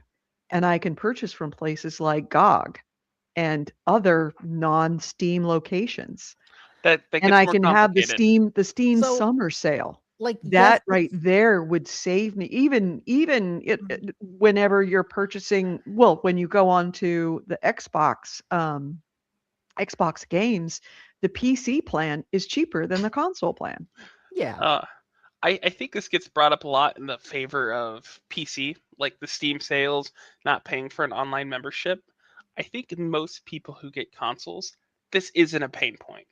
Like, this isn't even like a consideration when you're really considering about, oh, am I going to buy the new PS5? It's like, True, I'm going to but spend a year to pay $80 to get the online service, and I'll never think about it. And I'll buy 1 to 3 games a year that I'm going to play for most of the year. So $60 isn't as bad. but I want to play more than one game a year. And when I think about something like Where Winds Meet, where I've had this pain point regularly because I don't have a console here at the new place, and I've been playing Where Winds Meet, so I have to play it on my laptop, which is what I'm on right now, just like this, and I have to sit here like this. How many nights when I have come home from work that I want to be able to sit back and put my feet up and play on my gigantic television, that my 70-inch television that I don't need. I'm not using it for anything more than YouTube videos right now, which is stupid. You can do that. You can get a controller, hook up your computer to your TV and play. Yeah, It get an works. HDMI cable. I have an HDMI cable, but there you go. There's the convenience of it, is I have to spend 10 minutes hooking everything up Yeah. and making sure everything works right. And then eventually I'm going to come across some setting that is wrong and adjust it out. It's going to be fiddly. And I don't want it to be fiddly. I just want to sit down with a glass of wine and a bowl of spaghetti and sit at on my coffee table and sit and play video games. I think And that right will be. now, I'm playing video games hunched over on my coffee table instead I of playing think sitting back on my big couch on my big television and playing it on console. when I come over there later, we can try to fiddle around with this because I think We're not hooking up fiddling your around. laptop to your TV will be less fiddly than you think. Probably, Yeah. but it's a rabbit hole I do not have time or inclination to go through. I The just want to play a issue video game. is initial setup. Once it's set up, you never have to think about it again. Yeah. I Also, s- go on. okay, In I was going to say theory. I built In a theory. second small PC for my living room TV. Yeah, and you basically just turn it on and it's like good to go. It's great. Before we move on really quick, I want to say it's hilarious that we no longer mention Xbox in these conversations. Oh no, Xbox not at all. is dead. I fully okay. I actually do have. I can use that as a segue to other stuff. But I wanted to say, like, for the prices of Steam sale, has someone who regularly looks at the sales on PlayStation, they have a sale literally every month. Wait a month, and you can get a AAA game for like a third of the price. Like the sales on all the digital platforms are generally all pretty good and equivalent to each other. I'm sure you'll find like Jedi Survivor for $10. Like Absolutely, yeah. But yeah, moving on. So the Steam Machine was delayed. Sony hasn't said anything about the PlayStation 6, but last quarter of 2025, the PlayStation 5 outsold the Switch 2. So the PlayStation 5 doing very well. And in their earnings report, they said something that made me think, oh, they're not in any rush to get out a new console. They said, a hardware sales strategy can be adjusted flexibly, and we intend to minimize the impact of the increased memory costs on this segment going forward by prioritizing monetization of the install base to date and striving to further expand our software and network service revenue. Which sounds like we've sold a lot already. We're just gonna wring that them towel dry. a little bit more. Right. I foresee an increase in PlayStation Plus pricing. Absolutely. If maybe not the basic tier, definitely the higher end tiers. Probably less sales in general. Which reminds me, I should cancel my PlayStation account. But that is on the heels of this tweet that I sent you all like several weeks ago. It's from Matt Piscatella, who I think works at Circana, like one of the hardware trackers. He says, here's a wild but not surprising stat. 53% of US video game hardware buyers in Q4 25 had a household income of $100,000 a year plus, which is a record high and up from 40% in Q1 22. So basically what that means is households making more than $100,000 a year make up half of console owners. And that's up from 40% of console owners from a couple years ago. From my understanding, I understood that as this year, people who made $100,000 or more bought more consoles than they did last year. So that's also true. It's both. The average price of video game hardware in the US was $373 in 2002 and jumped to $446 in 2025. Over that same period, the percent of video game hardware buyers that had household incomes under $50,000 fell from 31% in 22 to 19% in 25. So basically what that means is lower income households are getting a smaller and smaller segment of the overall sales. Higher income households are becoming a bigger and bigger segment. The whole thing is becoming very top heavy, where the earners over $100,000 are basically supporting the entire industry. And that's why you're seeing everyone raise prices because if you got a console, you can fucking afford it. I think like I remember when you were talking about this, the stats that you gave me, unless you were going to continue on with that. No, go on. It seemed to me like on the like lower income side, there was a more install base with consoles. So basically, like the majority of their market was low income earners, like people below 50,000, which is crazy to think of as low income, but in this day and age it is. And that segment had decreased like drastically this last year. Yeah, versus well, from 22 to 25. from for the last 3 years. Yeah. Okay. And the mid range between the 50 and the 100,000 also decreased some amount too. But the top end 100,000 higher increased by like 3%. So Yes. like it is becoming top heavy, but not to like I think the benefit of PlayStation. They are losing way more people, like way more sales on the low end because people can't afford think it. you're right, because their whole business model is predicated on, right? We take a loss on hardware so that we make it up with taking a cut of software sales. That means they need a bunch of people buying software. But if that install base lowers, and yet, like I said, because they had a bunch of price cuts for the holidays, and so the last quarter of 2025, PlayStation 5 did sell really, really well. So I think that they see these stats and they're like, okay, we can't put out a PlayStation 6 that's $1,000, which is why I speculate that we won't see a new console until at least like 2030. No, We won't hear about it until then. So Valve has time to spare. And if Xbox puts out a piece of hardware, I will eat this microphone. I think they will, but it's not going. I do not think so. It's not going to be an Xbox. They've mentioned plenty. It's going to be a Steam machine. It is going to be an Xbox equivalent. What's crazy is they're doing what Valve did like a decade ago. I think they want other people to make a console and they can slap the Xbox name on it. I think it's because the returns for software have always been much larger. Yeah, and they want that 30% margin. But like, I don't foresee even with. Okay, wait, back up. I'm tripping over myself. The Xbox revenue dropped year over year, even with them going multi-platform, even with them raising the price of Game Pass, their revenue like shrunk 30%. So like their software sales are plummeting. But do we know if their profit increased? No, it didn't. It didn't. Okay. No, it was negative 30. That was the whole point, is that it went down even with all the stuff they're working on, which is why I don't think there will be an Xbox in 2030.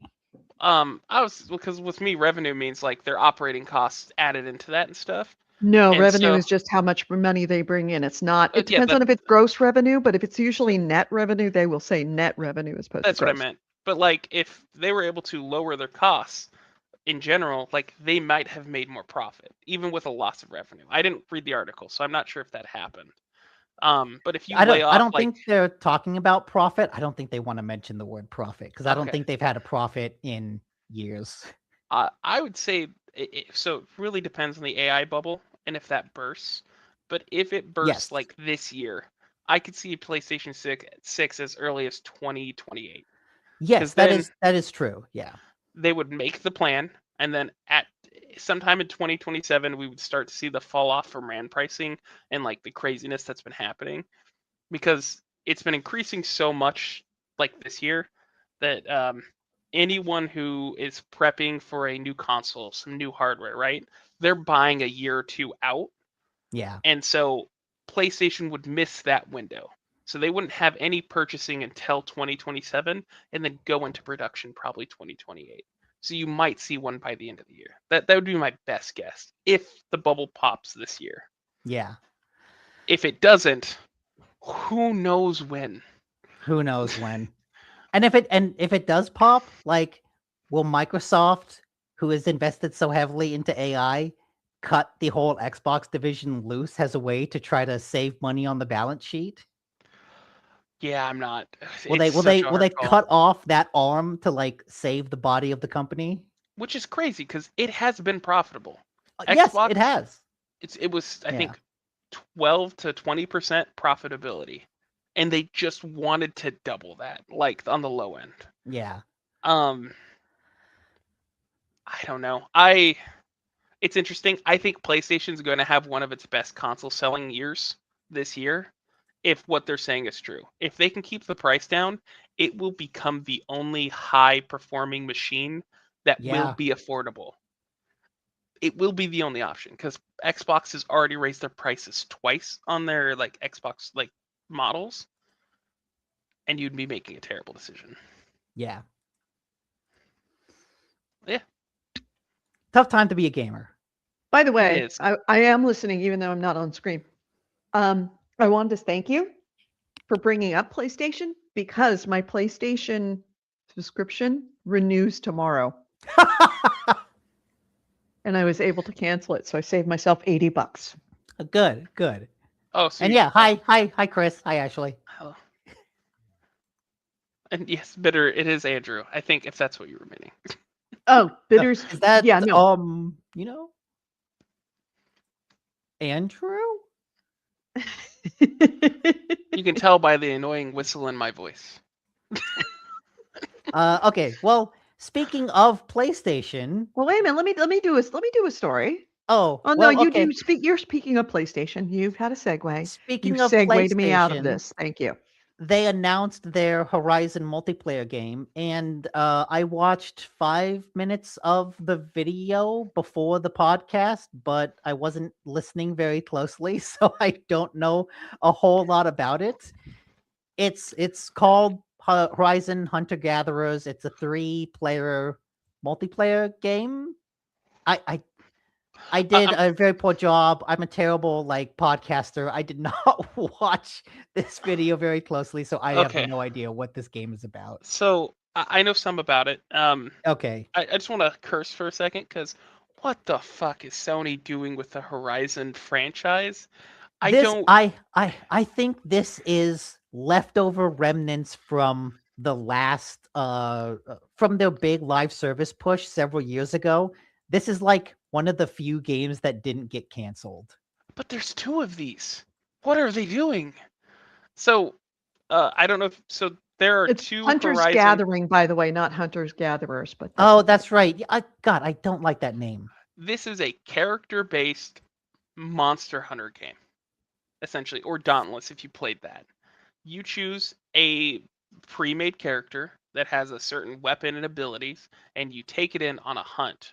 And as you go through, you fight various bosses and try to collect resources and experience. Okay. And you level up your character, you level up your stats, and then you go fight harder stuff. It is Monster Hunter, it is Dauntless, but with a Horizon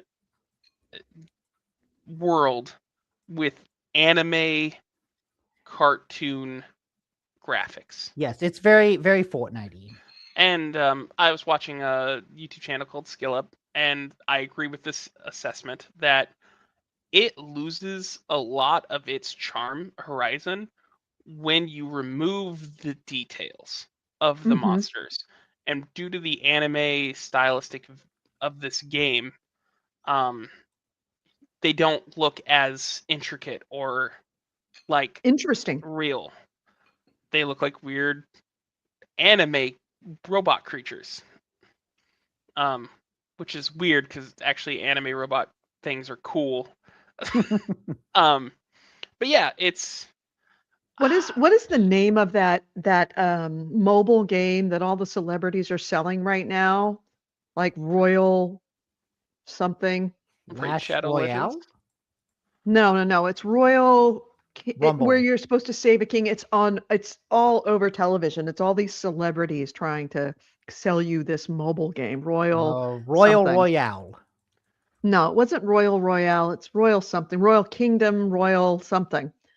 Uh, That's what this looks Every like. It game looks that like we've it should be named a is mobile game. out there. Yeah, I, it looks like it should be a mobile game. Yeah. I don't want to crap on anyone who's gonna like this. This is fine. It's just And like the premise of let's do a hero-based Monster Hunter is at least like, hey, let's take two things and mash them together. Like, I understand how you get there. and with the gameplay like loop that Horizon has, it's not bad.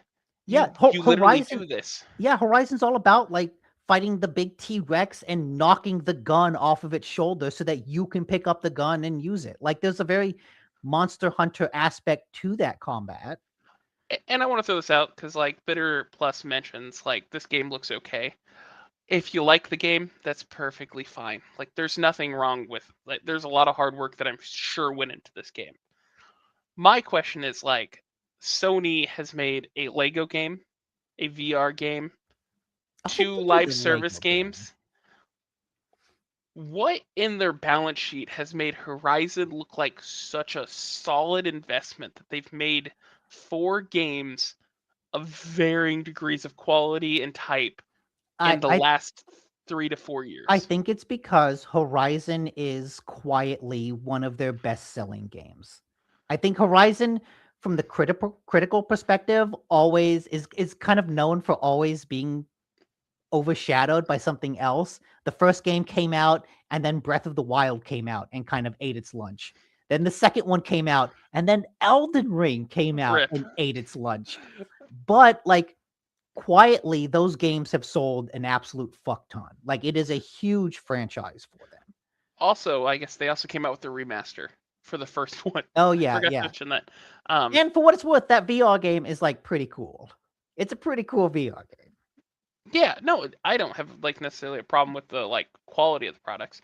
We haven't seen the mobile game. We haven't seen this gathering game. They've gone all in on so many like avenues for this game. It's kind of shocking. I think this is when we talk about like how long games take to make. I think Horizon 2 came out, sold really well, even in the shadow of Elden Ring. And the current leadership of Sony at that time was like, let's take advantage of this and let's there's a word for it. Like, what is it?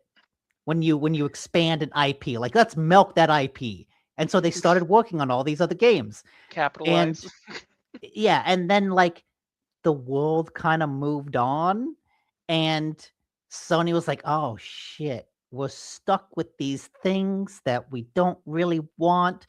But the Horizon game, I assume this is the best of what their live service games were offering. That's why it came out and didn't get canceled, because something about it was at least good enough that they thought, yeah, maybe we can make some money off of this. I also question the decision to make 2 Horizon live service games. What was the other one? I know it's the mobile game. Is this one? That, I don't know if did it's that come mobile. out? No, I believe it might have gone into like beta or something. Steel Frontiers. Oh. That's not even coming to PlayStation. Oh, okay. Another Well, that interesting one's decision. that one's developed by NCSoft. Okay. Yes, That kind and of that one's going explains to be a lot. PC and mobile. But 2 live service Horizon games seems like you're eating your own lunch there. Like what are you thinking? Best of luck to them. Like I hope people enjoy it. I hope the people who want to play it like it and it gets a chance to go do well. No reason to hope for the game to fail. I have no like hate for it. It's just weird. Sony's just weird. Steel Frontiers is supposed to come out this year. I guess it was unveiled November 25 with the scheduled launch 26. I had forgotten this game existed. Yeah. I honestly thought this Hunter Gatherers was the Steel Frontiers for a moment. What is there? Huh. Could it be somebody's boyfriend or girlfriend that is involved with it? Because you're right, they have put out so many, and maybe it's because I really didn't get into Horizon Zero Dawn originally, but it does seem odd that even with their more popular franchises, even if they're bigger franchises, they didn't lean this hard into it. Yeah. I think that's because, and I'll at least give them credit for this. Horizon is a relatively new, successful IP for them. Like the PlayStation 5 generation has kind of been defined by rehashing old IPs. Of True. here's a remaster. Here's a True. new version of God of War. Mhm. Horizon, even though it started on PS4, it's like one of their newest big new IPs. And so for an industry that seems to just have a real hard time creating new IPs, I appreciate them like pushing a new IP, pushing a new world, like trying to create something new. And I think that first game is really awesome with like one of the best story twists I've seen in a sci-fi story. I loved it. I still only played But through it all.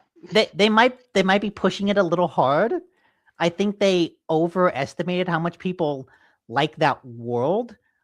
It was a fun game to be in, a fun world to play in, but once it's over, it's kind of like Avatar, where when you're watching an Avatar movie, you're like, this is cool, man. Those flying dragons, that's cool. Boy, that 3D is good. And then you leave a theater and you're like, that was a good movie. But you don't think about it afterwards. Right. You don't You- go, I can't wait to the next Avatar movie. Yeah. You're like, I want to go home and play with my Avatar action figures. Like, no, you just that's a cool movie. I'm glad I saw it. And you kind of move on. And I think that's what this game is. And they're hoping to kind of change that. But it's a really hard thing to change. It's a really hard thing to like get people to want to stay in a world when they're happy to just move on to something else. I can't wait to get home to play Avatar: Frontiers of Pandora. Said no Yeah, one. right. Said it, no one. I wonder if this is a remnant of Sony culture that existed with like the PS2 era, where like you had God of War, which became kind of the face of PlayStation, and Yeah. there was a lot more like noticeable IPs for PlayStation that kind of became its like calling card. Whereas like as we move into the new generation, the later half of the PS4 and the PS5 in general, we have Ghost of Tsushima, we have Horizon, and we have Last of Us. And these are the only three IPs that they've really done anything with, and the Ghost series is relatively new.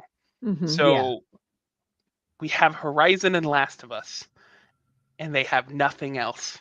And they really want to focus on that culture of like IP and like, oh, we're cool. And so But they've why just gone. didn't they do this with Last of Us? They didn't really do this kind of churn with Last of Us, and it makes me afraid for Ghost of Tsushima that they would do this kind of churn for Tsushima. The multiplayer expansion they put out for Tsushima was really good. If they put something like that out for Yotai, I might like that more than I like Yotai itself. So, bring on the live service Yotai game, I say. I forgot about that. I and love also, that and too. also, Last of Us, way back on the PS3, shipped with a multiplayer mode that was actually pretty cool. Yeah, rest in peace, Where, like, live service multiplayer mode. It was a like gritty game where you were crafting ammunition and bombs mid-match, just like I'm gonna chuck a grenade over here and I'm gonna pick up all this stuff and try to craft another grenade so I can I chuck don't it at you. remember that. I remember Because- the Ghost of Tsushima because multiplayer, no but I one- don't remember. No one played it, but the people that played it thought it They was would really love cool. it. And they were working on a live service Last of Us game, but it eventually got canceled because Naughty Dog realized if we make this, It's we a are whole studio. stuck making this. The whole studio has to support this for the next 20 years. And like, we kind of don't want that. Also, I want to throw out like something that we talked about just a little bit ago with the Fallout versus Last of Us like conversation. That exists here too. You can only do so much with the Last of Us world because it's so character and narrative driven. True. Versus Yeah. Horizon, It's not really a world. Yeah. which has alloy, but like it is a world. It is Yeah. the world is what's important. So you can make more properties. And I forgot Nathan Drake, for instance. He was the PS3, Yeah. PS4 era. He's gone. They're not doing anything with that. So like I'm wondering if this is And just that's sort of what's with Tsushima, is that Tsushima's world is interesting, don't get me wrong, but it's not a unique world. It's Japan. feudal Japan. Yeah. Yeah. So I'm wondering if like all of this Horizon push is just we're not making any new IP. We don't have a wide stable of IP to work with, and Horizon's the only like real world one. True. I could believe that. It's the only world they have to work with. Right. Yeah, I could see that. Yeah, good And point. yeah, I think there was a live action Horizon being made. Oh, yeah. C-Cell I said, don't know what isn't happened. HBO making a live action Horizon? I believe that was Netflix. Yes, I think it believe was it's under Netflix. Netflix. There was some like crazy bullshit around it, and it got like rebooted. It's kind of stuck in development hell. Yeah, Uh, I'm looking at it right now. AI, Google AI, just for a quick thing, says it should start production in 2026, 2027 for a 2027 release. Okay. when I googled Horizon Netflix, it gave me the Kevin Kevin Costner Costner. Yeah. Horizon Western movie. Sony's really been leaning into their live action IP stuff too. We got God of War being made on Amazon. Yeah, Oh, that's T. true. Race brings up Edie's past relationship theories include episode 655. Edie says Activision boss was in love with Francis Townsend. Who's Francis Townsend? She's the one that when all the sexual harassment stuff came out, she was like, these women don't know what they're saying, even though she was like in charge right. of like the Yeah, and Francis Townsend was actually a Mm. woman empowering, used to be a woman empowering figurehead. And yeah. And she was like, no, the CEOs did nothing. This is all lies and all that. And then it came out that there was more like news about it, and she got scapegoated hard. Yeah. Well, she should have, Yeah. because she was fucking him. You know it. I know it. Or not allegedly. I don't know what's yeah, the heart legal does version not of this. stand for in love. Your statement was more physical. Yeah, I can see it. I would never say anything like that. How dare you? But yeah, that's my theory about why Horizon, I guess, having just talked it through, is why it's become so prevalent for them. Yeah, I like that theory that it's kind of all they have to work with. Mm-hmm. All right, moving on, because we're now getting 1:45. That's always happens, Edie, when I show up. I knew I shouldn't have brought you on. I knew That's I what, shouldn't have hey, brought for you what on. it's worth, I'm out of news other than one really fun stat that Then will take hold off and a let me minute. hit my stories. Okay. So remember we talked, was it last week that we talked about how generative AI can't make games, and Google had this AI genie that would create worlds that you could just use from a prompt, and it would create something you could walk around in for 30 seconds, and that's not a 60, but game. yeah. Well, it took Roblox all of about 3 seconds to launch a new service called where's my notes here? What did they call it? Called a generative AI tool that works exactly like Google's Project Genie. And when they made the reveal of this new feature, the real announcement is the impending release of their 4D generation tech, a feature for the Cube Foundation model that allows quote unquote creators and players to generate fully functional objects that then can be ported into Roblox. And in their reveal, when they showed it, they actually showed a scene that was made by their new tool that looks exactly like locations and people in Clair Obscura 33. Yep. The including part of the message, it's always ripping off. a woman in a glowing cave prompt that had a very much a look of Clair Obscura Expedition 33 to generate its real-time dreaming world. And a user who saw that actually pointed out and said, hey, You not only used the Flying Waters location and Mael's model in this reveal, have you talked to Sandball Games about this? Of course, they did not say anything about it, but apparently they have launched the equivalent of that in Roblox that will allow people to make their own items and locations to put into Roblox games Make so their that own, they meaning can rip rip off off the other asset. games. I mean, this mirrors just what happened with Genie. Genie can now not use any like Disney characters. People started making Mario worlds and stuff like Yeah. that, and Nintendo Yeah. had to come out of the workgroup and be like, "Stop." I'm I'm gonna really admit it here. surprised Roblox did this, especially in their, and it wasn't like somebody else used it and put it up on YouTube. This was their own reveal. Yeah. They showed this themselves, saying, look what you can do with it, and put up something that was, for all intents and purposes, Clair Obscura. It's not copyright infringement if it's not my copyright. If I own the IP, you better not use it. But everyone else is fair game. Right. Well, that's the thing, is that Roblox doesn't really have an IP look to it because it's all user-generated content anyway. So they have they're those, essentially they're giving their users the tools to do all of the things that everybody wants to do and is going to be afraid to get sued, and they can just make the money off of it, step back and say, hey, it wasn't us. We There's didn't do that it. like wannabe Lego character that's Roblox, right? That's like a guy in a red shirt who's kind of their mascot. Sort of, but I Can we don't. create an AI video of him like fucking a goat and like put that I think you on can just the go into Roblox Roblox and X find account? You probably can. They probably would like that. Would consider it a compliment. They've already made it. Yes, they have. I'm gonna be brave here. I'm gonna say this. I don't think AI is good for us. This is hard for me to admit openly and in public. I think it is doing maybe, just maybe, bad things. Yeah. I Get know. off I this know. podcast. Just kicked. Yeah.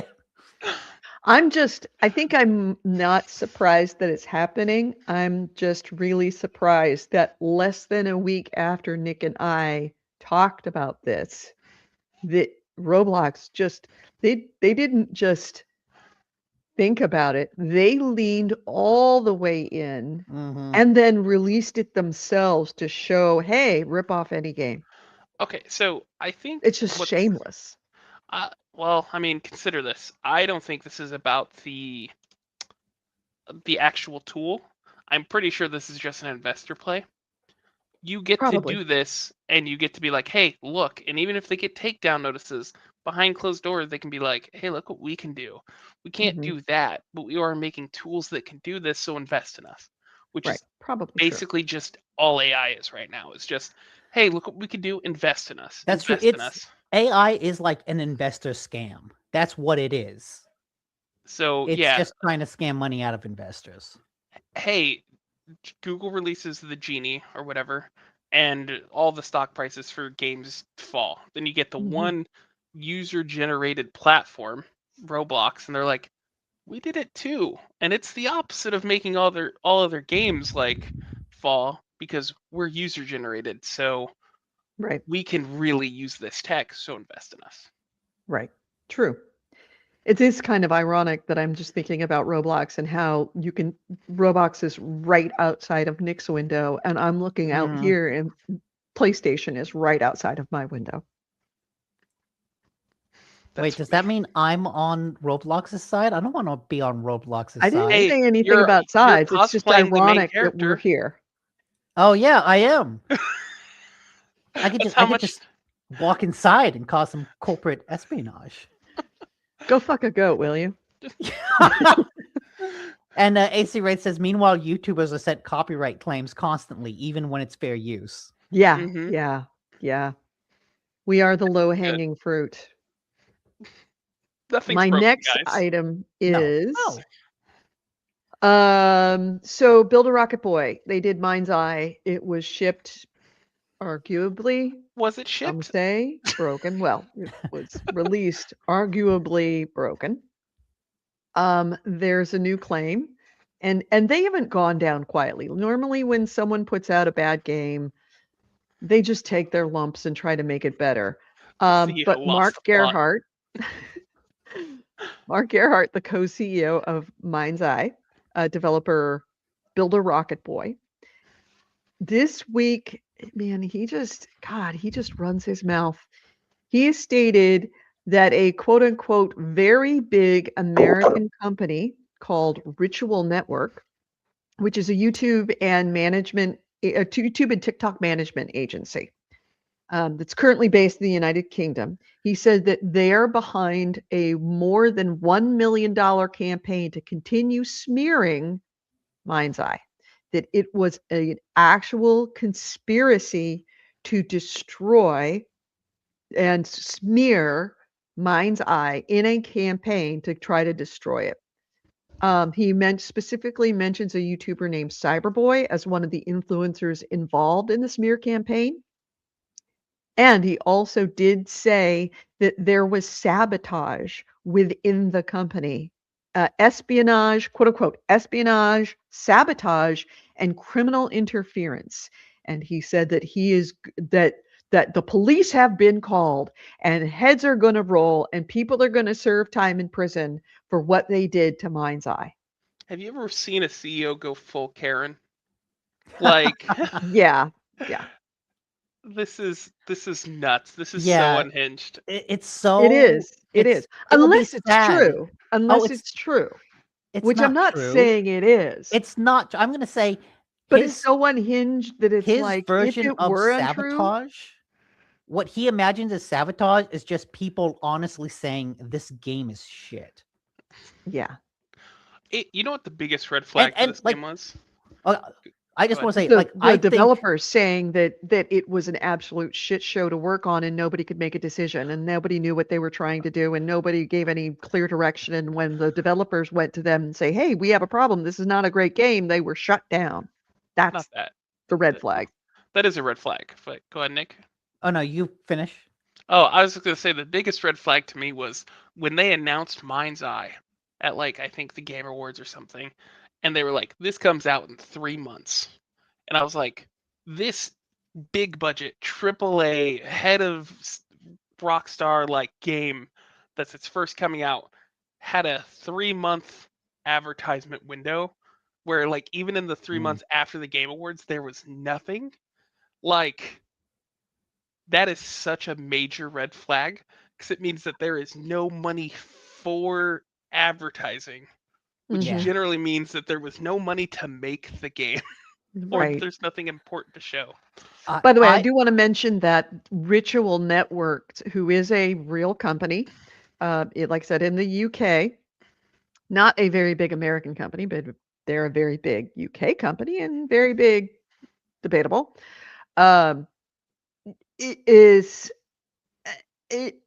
They're kind of like, what? We have nothing to do with this. The YouTube influencer Cyberboy is like, what? I had nothing to do with this. So everybody's kind of a little. I imagine that's that happening. Ritual Network is like a influencer group, right? They're a management. No, it's an group. agency. No, Ritual Network is an agency is a company for based influencers. in Scunthorpe, North Lincolnshire, and its registered address. It employs fewer than 20 individuals, and its publicly available tax returns state that its net assets in February 2025, 4 months before MindsEye's release, were somewhere around £800,000. I'm saying it's just an agency for influencers, and It's an what I think agency. is the scary part of this whole thing is that this guy is he's playing the trump card, which is I'm going to go after people who criticize me. I'm going to go after the influencers who said bad things about the bad things that I did and try to get them shut down. That's what this is that it's not a conspiracy. It's that I think he picked, I think Cyberboy also pointed out that Leslie Benzies is mentioned in the Epstein files. Maybe like not a whole bunch, not as much as Elon Musk, but he's mentioned. He mentioned that in the Discord, and then the CEO said, I'm threatening legal action for you. This is a cease and desist. Mhm. I think he's going after Ritual Network because Cyberboy is like an outspoken critic and said this is a bad game. And so he's going after his ad agency, his agency, specifically to try to shut down criticism. Right. There's And there's absolutely nothing good faith about this. And if anything about this goes further, like, then that speaks about how the UK's legal system is fucked. Like this is full on abuse the legal process playbook. mhm. Pulling back from that And slightly. Go ahead. and well, he also said that the what was it? That the people or entities involved in this espionage, sabotage, and criminal interference, quote, will all be served in-person criminal complaints shortly. So, not just you're right. It does very much sound. Remember when trump card meant a winning hand instead of just like mindlessly throwing shit around and trying to Instead of scare just everyone suing with people because they can't pay for it, but you can. right, right. It's called a So- slap suit. Yeah. What's the play here? Like stepping back from like his own personal issues, is the goal to make like MindsEye more appealable? Because I like don't- it's still bad. No, this I is think- this is I this is think- not about MindsEye. This is now about ego. This is yes. I this didn't make a is- bad game. You're the bad game. This is the new meaning of trump card. This has no larger plan other than revenge. Right, Okay. right. 'Cause, I'm like- angry and I'm going to throw a temper tantrum. So for This what is it's worth, CEO of MindsEye, fuck a goat. Right along with Roblox. Yeah. Who's fucking who? I don't see this. Like, even if they come out with a new game, I don't see them recovering. Oh have, no, like- Bill the Rocket Boy is after this, that company is a joke. Yeah. They are an absolute joke. Yeah. They're Leslie Benzies needs to like extract himself from that company as much as possible, as fast as possible, because it is an anchor around his reputation. Hey, Yeah. if he's doing that, can he go over to 2K and take Randy Pitchford with him, please? That's unrelated. I just really don't like that guy, and he can leave too. I mean, to be fair, Randy Pitchford never hit people with a slap lawsuit. Well, he's saying criminal, and slap suits are usually civil, but he's saying criminal. And I don't He's saying criminal because in his mind it's criminal. right, it's criminal, right. Which just shows more of what an idiot he is. Yes. So my last item is so Switch Online has been adding consoles to their catalog. Mhm. New Nintendo Switch Online reports has revealed the next 3 consoles that are going to be added to the subscription service. One of which is a Nintendo console.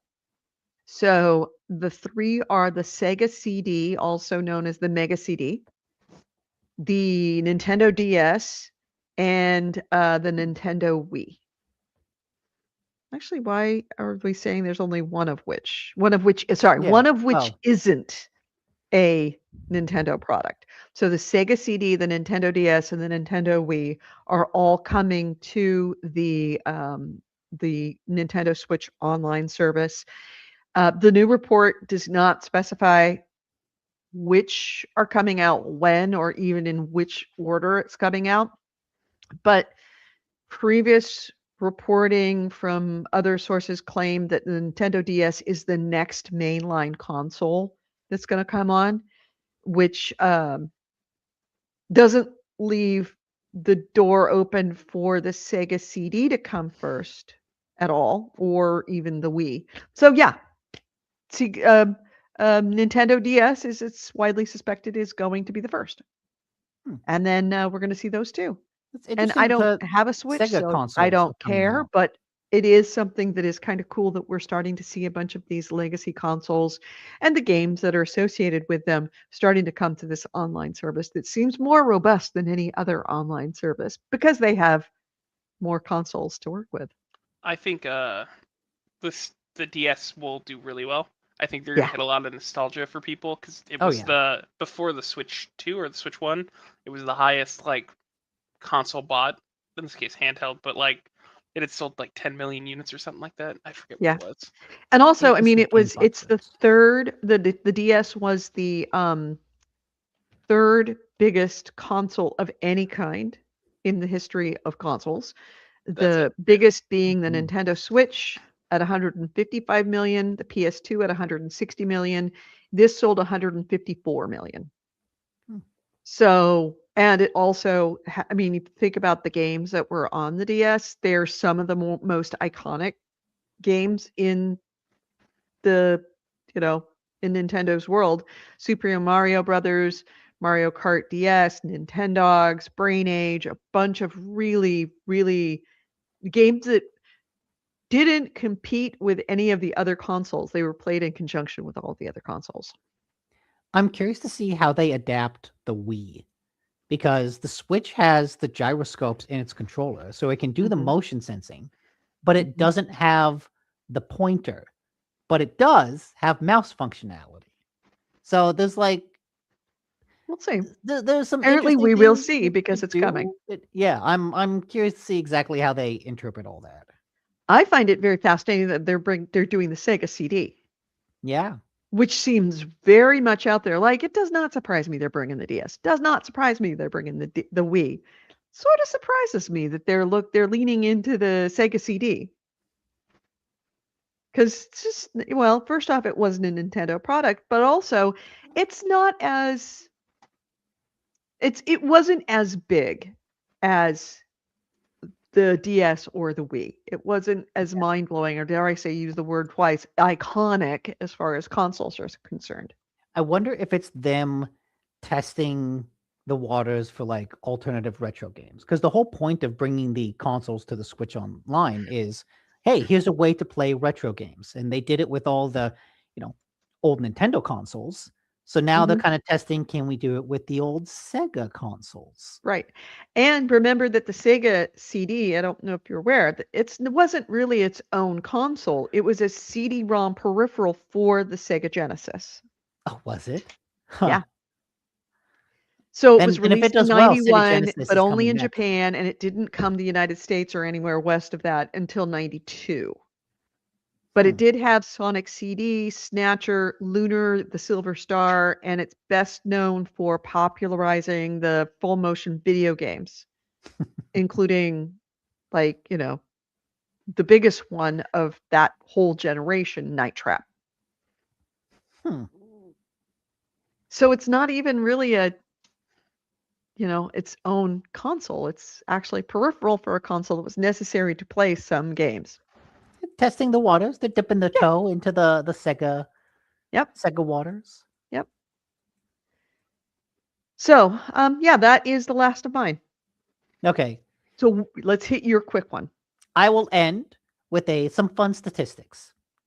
It has been a year since Kingdom Come Deliverance 2 came out, Mhm. and the developer Warhorse has released some stats about all the player base and what we've done as a collective gaming society. Turns out we are a bunch of psychopaths. This does not surprise me in the least. So there are some stats of like, oh, we've brewed about 70 million potions, eaten about 50 million apples, blah, blah, blah. What I think is fun is we have collectively killed 452.8 million NPCs, which is more than the estimated population of the world in the 15th century. By a lot. By a whole lot. So we have killed the world a dozen times over. Mhm. But of those, 97.5 million, of those murders, of that, 452.8 million, 504 million were performed drunk. Okay. To our credit, all those NPCs, most of them hit us first. They deserved it. They kind of deserved it. They ambushed us on the road, and they threw the first punch in the Mhm. bar, And in look, the pub. most of those, we were stone cold sober. Most knew of them what were we were stone cold doing. sober. Right, exactly. I feel no guilt.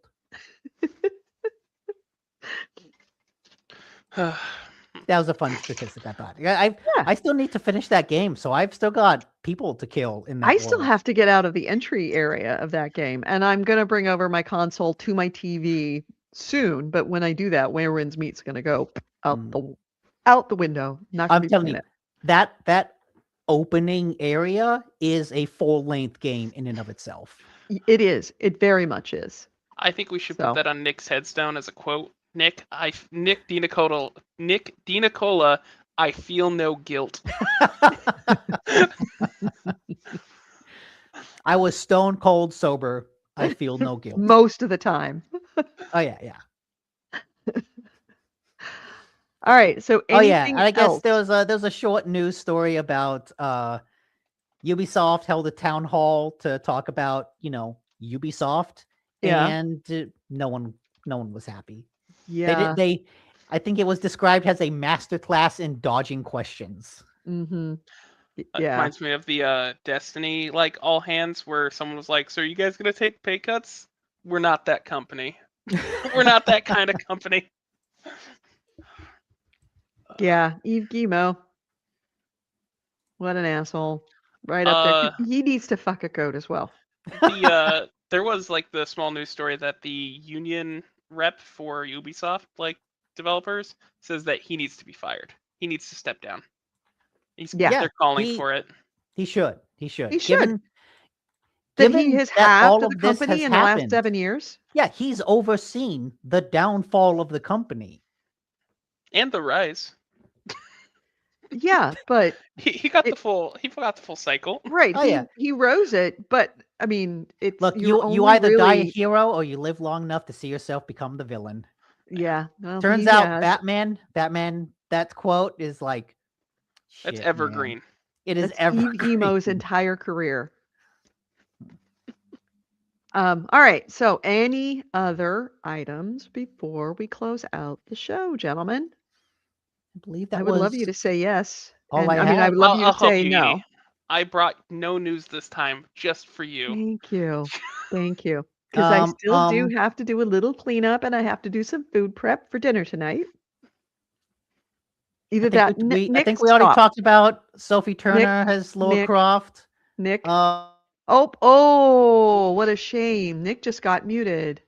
You just keep talking, Nick. We're listening. We're absolutely listening to everything you say right now. We can hear to the goat. That's we crazy. can hear every word you're saying, Nick. Every single word you're saying. I don't think he realizes I muted him. Oh, he has. No, he hasn't realized it. How long is he going to talk? You have. Oh, okay. Keep talking because you unmuted me. Hallelujah. I'm going to keep reading this card that PC gaming graphics are basically surrounding you. Nope. All right. So on that note, let's close this out. Actually, I do want to point that out that AC just linked. Apparently, 1 in 4 developers have been laid off in the last 2 years, and across the entire industry. Yeah. But, you don't have to go too far into it. It's just terrible. It is the opposite of the fun Nick statistic. This is the terrible Andrew statistic. I was trying to end things on a happy note. No, you we weren't. don't get You're that in trying to gaming not anymore. end things. I was trying to end things on a happy note of murder. Anyways. Well, let's end it on the happy note of actually ending the show. All right? Yes. Let's close this out.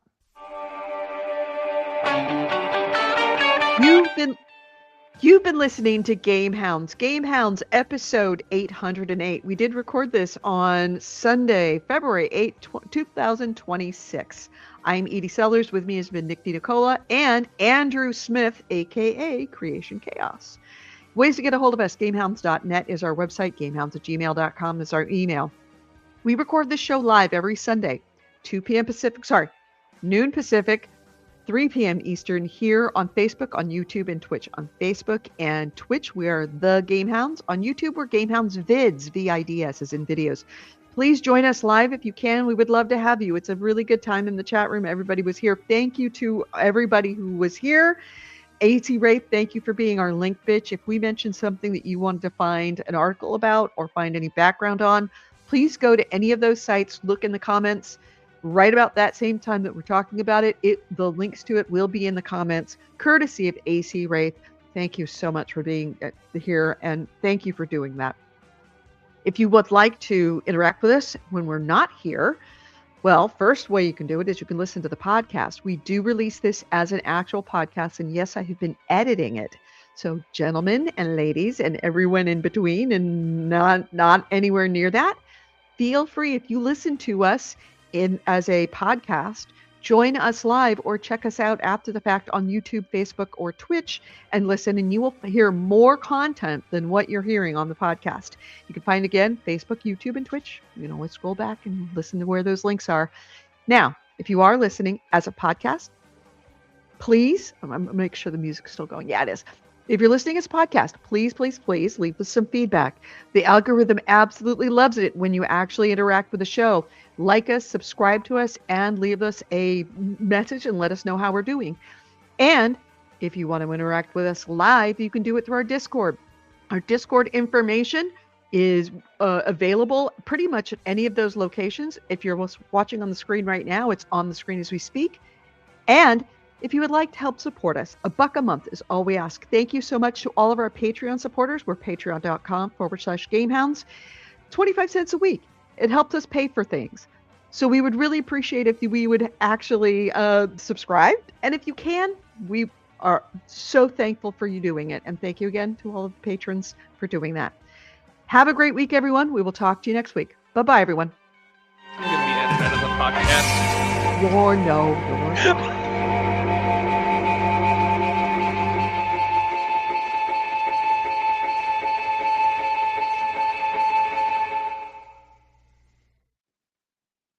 All right, everyone. Thank you so much for watching. We will talk to you next week. I am going to go start prepping for food and start finishing washing dishes and getting stuff ready because there's still boxes and stuff from me moving. I'm still moving stuff in. So I literally have boxes in the house that I want to move. I also have to.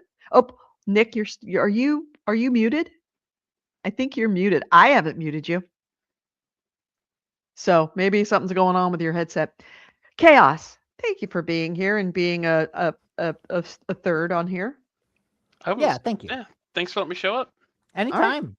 Nick, I will see you in a few hours. 3:30 is when the game starts, so anytime before that. And take some time to find some parking because parking is not as bad as your old place. Okay. But it's close. Okay. You might have to park at the mall across the street and walk over. And I will send you. Okay. I don't know if you have my address, but I'll send you my address. Oh, yes. Send that to me. All right. Bye, Chaos. Bye, everyone. Yeah. Take care. Have a good one.